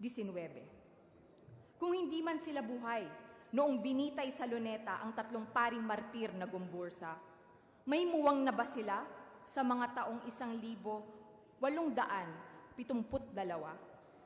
para balikan ang araw na iyon at gamiting dahilan para mapuot sa pananakop ng Espanya? Kasaysayan ang humaplos sa diwat damdamin ng mga kabataan at estudyanteng ito para gumawa ng malalaking sakripisyo para sa mas malalaki pang bagay sa kanila. Ang magsabog ng liwanag ng kalayaan, katarungan at pagkapantay-pantay sa bayang ito. Kung hindi sila tumindig at lumaban noon, paano kaya tayo ngayon? Tayo ang nakikinabang ngayon sa kalayaang isinulong, ipinaglaban at pinanindigan nila. Kalayaan na pangarap lamang noon ng mga 28, 25, 23 at 19. Pangarap na hindi lamang nananatiling pangarap, kundi isang binhi na kanilang itinanim, na ngayon isang matayog ng puno na hitik sa bunga ng pakikibaka, ang Republika ng Pilipinas. Bago itatag ang katipunan, naganap ang mga pag-aakla sa iba't ibang mga lalawigan at ilang dekada rin ang ginugol sa pagsusulong ng mga reforma sa mga opisyal sa Madrid. Kaya't itong sina Bonifacio at iba pang mga kasamang kabataan sa Pilipinas ay hindi na natutuwa sa pagsasawalang kibo ng pamahalaang Espanyol sa mga reformang itinutulak. At noong 1892 nga, itinanim ang binhi ng kalayaan at kasarinlan sa Tondo, sa tawag na kataas-taasang kagalang-galangang katipunan ng mga anak ng bayan. Ilan sa mga kilalang bayani ng bayan ngayon ang hindi sang-ayon noon sa Katipunan. Sina Jose Rizal, Antonio Luna, at Apolinario Mabini. Reforma ang hinihingi nila at ayaw nilang mapurnada ito dahil lamang sa paghihinala ng mga otoridad noon na mauuwi lamang ito sa isang revolusyon. Noong una, kabaliwan ang mag-isip na lumaya ang Pilipinas mula sa Espanya. Katwiran ni Rizal, kailangan munang mulatin ang mga Pilipino sa pamamagitan ng edukasyon.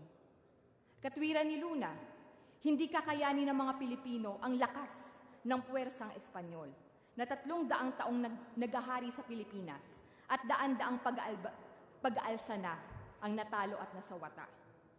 Buo pa rin ang pananalig ni Mabini na maidadaan pa sa pakikipag-usap sa Espanya ang mga pagbabago ng walang pagdanak ng dugo at pagkalagas ng buhay. Hindi pa kasama rito ang mga personalidad noon na kontento na sa maituturing na nilang kaunlaran at kaayusang panlipunan na mayroon noon.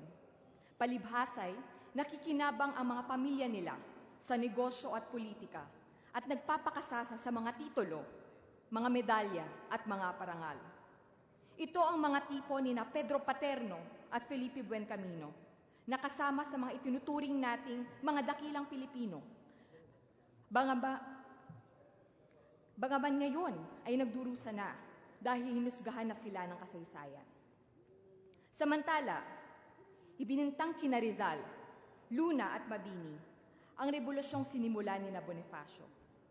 Binitay si Rizal, ipinatapon si Luna, at naka-hospital arrest naman si Mabini dahil sa kanyang pagiging lumpo. Ang tulad ni Paterno ay sinamantala ang pagkakataon na magpasikat sa mga Espanyol at nagyabang na kaya niyang kumbinsihin ang mga revolusyonaryo na sumuko sa iisang kondisyon. Natawagin siyang prinsipe ng Luzon pagkatapos.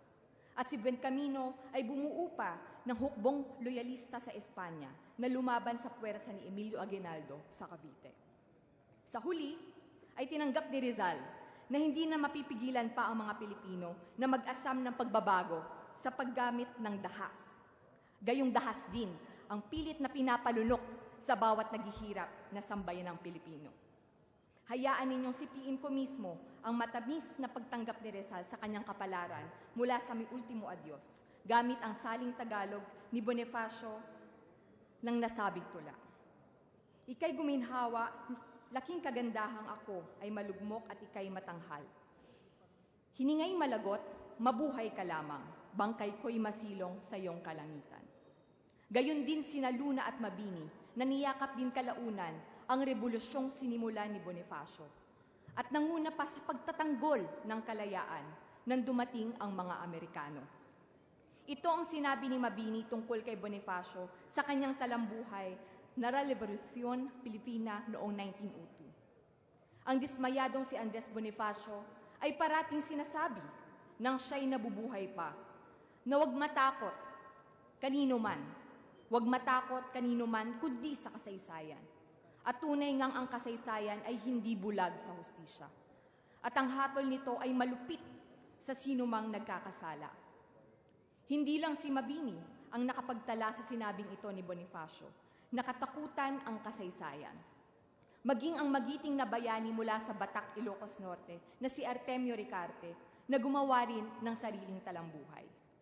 Ayon kay Ricarte, si Bonifacio ang taong nagturo sa bayang Pilipino ng tunay na landas upang maibulid ang pang-aalipin ng mga dayuhan na sa tuwing kausap ng kanyang mga kasama ay lagi nang nilalabasan sa bibig ng mga ganitong pangungusap. Pagsikapan ninyong huwag makagawi ng mga pagkakasalang makadudungis sa inyong mga pangalan.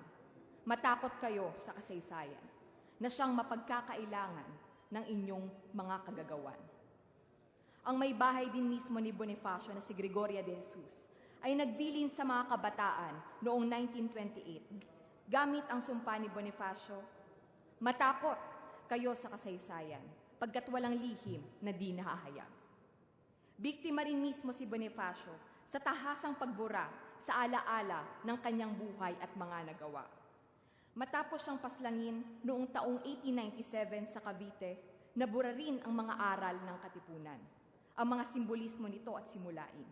Hindi na rin binabanggit ang kanyang pangalan sa mga okasyon, talumpati at pagpaparangal noong administrasyong Aguinaldo. Napaulat pa na pinasunog ang bahay ni Jacinto sa Tondo upang maabo ng tuluyan ang mga dokumento ng Katipunan. Bagay na agad na natunugan, kaya't naibaon sa ilalim ng lupa ang bangang pinagtaguan ng mga dokumento ng Katipunan na di bababa sa 10 piraso. Hanggang sa isang araw, matapos ang digmang Pilipino-Amerikano, natagpuan ang mga dokumentong ito na nakatago sa lukuban ng manok sa Bataan. Ang Bonifacio at Katipunan na pilit binura sa alaala ng mga Pilipino ay nabuhay lamang matapos mawala sa kapangyarihan ang mga taong nasa likod ng pagpatay sa kanya. Taon-taon mula noon, nagtitipon na ang mga tao sa Balintawak at inaalala ang November 30 bilang unang araw ng mga bayani, bago pa man ito gawing pista opisyal. Isang siglo ang nakalipas, ang sa 10 dokumento ng Katipunan na alam noon ng mga Pilipino tungkol sa Katipunan ay nadagdagan ng napakarami pang pahina ng magkaloob ng kopya ang mga bansa kung saan may record ng ating mga bayani. Tunay ngang walang sikretong maitatago sa kasaysayan. Matakot tayo. May hustisya sa kasaysayan. May hustisya sa hatol ng sambayanan. Si Bonifacio ay namuna sa pakikibaka ng mamamayang Pilipino laban sa kolonyalismo ng Espanya at naging katawan din siya ng laban ng masang anak pawis. Ating gunitain ang kanyang anibersaryo ng kapanganakan sa diwa ng pagpapatuloy ng kanyang laban at sa diwa ng pagpapatibay ng ating pagkakaisa para sa KKK, karapatan, katarungan at kapayapaan. Ipakita natin na tayo ay handang humarap sa hamon ng ating panahon.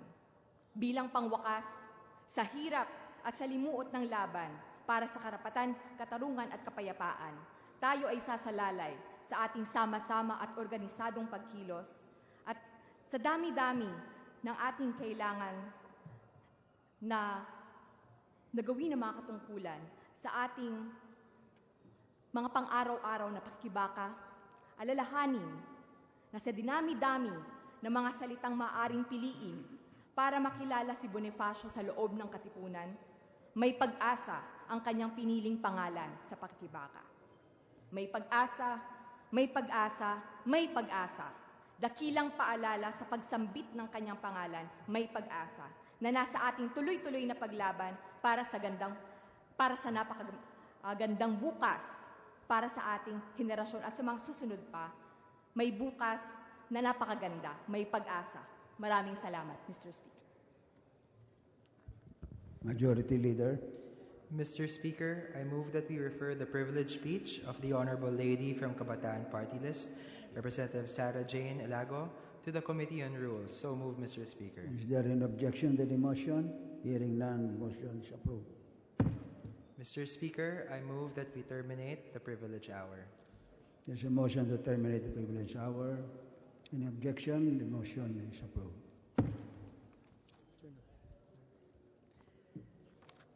Mr. Speaker, I move that we approve Journal number 48, dated November 23, 2016. So move, Mr. Speaker. Is there any objection to the motion? Hearing none, the motion is approved. Mr. Speaker, I move for the change of referral of the following measures. House Bills number 61 and 256 from the Committee on Agriculture and Food to the Committee on Human Rights. House Bill 1645 from the Committee on Health to the Committee on Human Rights. House Bill 3938 from the Special Committee on Food Security to the Committee on Human Rights. House Bills number 342, 1415, 2593 from the Committee on Health to the Committee on Government Reorganization and Health. House Bill 30049 from the Committee on Health to the Committees on Government Reorganization and Health. House Bill 386 and 607 from the Committee on Health to the Committees on Government Reorganization and Health. House Bill number 1279 from the Committee on Health to the Committees on Government Reorganization and Health. House Bill number 630 from the Committee on Health to the Committees on Government Reorganization and Health. House Bills number 3033 and 3336 from the Committee on Health to the Committees on Government Reorganization and Health. House Bill number 609 from the Committee on Health to the Committee on Government Reorganization and Health. House Bill 210 from the Committee on Health to the Committees on Government Reorganization and Health. House Bill 4468 from the Committee on Health to the Committees on Government Reorganization and Health. House Bill 1721 and 3375 from the Committee on Housing and Urban Development to the Committees on Government Reorganization and Housing and Urban Development. House Bill number 83 from the Committee on Revision of Laws to the Committee on Housing and Urban Development. House Bill 3591 from the Committee on Housing and Urban Development to the Committees on Government Enterprises and Privatization and the Committee on Housing and Urban Development. Is there any So moved, Mr. Speaker. Is there any objection to the motion? Hearing none, the motion is approved. Mr. Speaker, I move that we consider bills under the calendar of business for Thursday and Friday. And Mr. Speaker, pursuant to our rules, allow me to put forth an omnibus motion for the consideration of the following. House Bill number 4402 under Committee Report number 19. House Bill number 937 under Committee Report number 20. Is there any objection to the motion? Hearing none, the motion is approved. Mr. Speaker, I move that we open the period of sponsorship and debate. Any objection to the motion? Hearing none, the motion is approved. Mr. Speaker, I move that we consider the respective explanatory notes as the sponsorship of the said measures. There is a motion to approve the motion. Is there any objection? Hearing none, motion is approved. Mr. Speaker, there being no member who wishes to interpolate on the said local bills, I move that we terminate the period of interpellation. Any objection? Hearing none, motion is approved. Mr. Speaker, I move that we open the period of amendments. Any objection to the motion? Hearing none, motion is approved. Mr. Speaker, there being no committee and individual amendments, I move that we terminate the period of amendments. Is there any objection? Chair hears none, motion is approved. Mr. Speaker, I move that we vote on second reading on the following House bills. House Bill number 4402 and House Bill 937. Any objection to the motion? All those in favor in the aforementioned bills, please say aye. Aye. Those who are against, say nay. The ayes have it. Mr. Speaker, I move that we adjourn session to November 29, 4 o'clock in the afternoon. We adjourn until 4 o'clock tomorrow afternoon.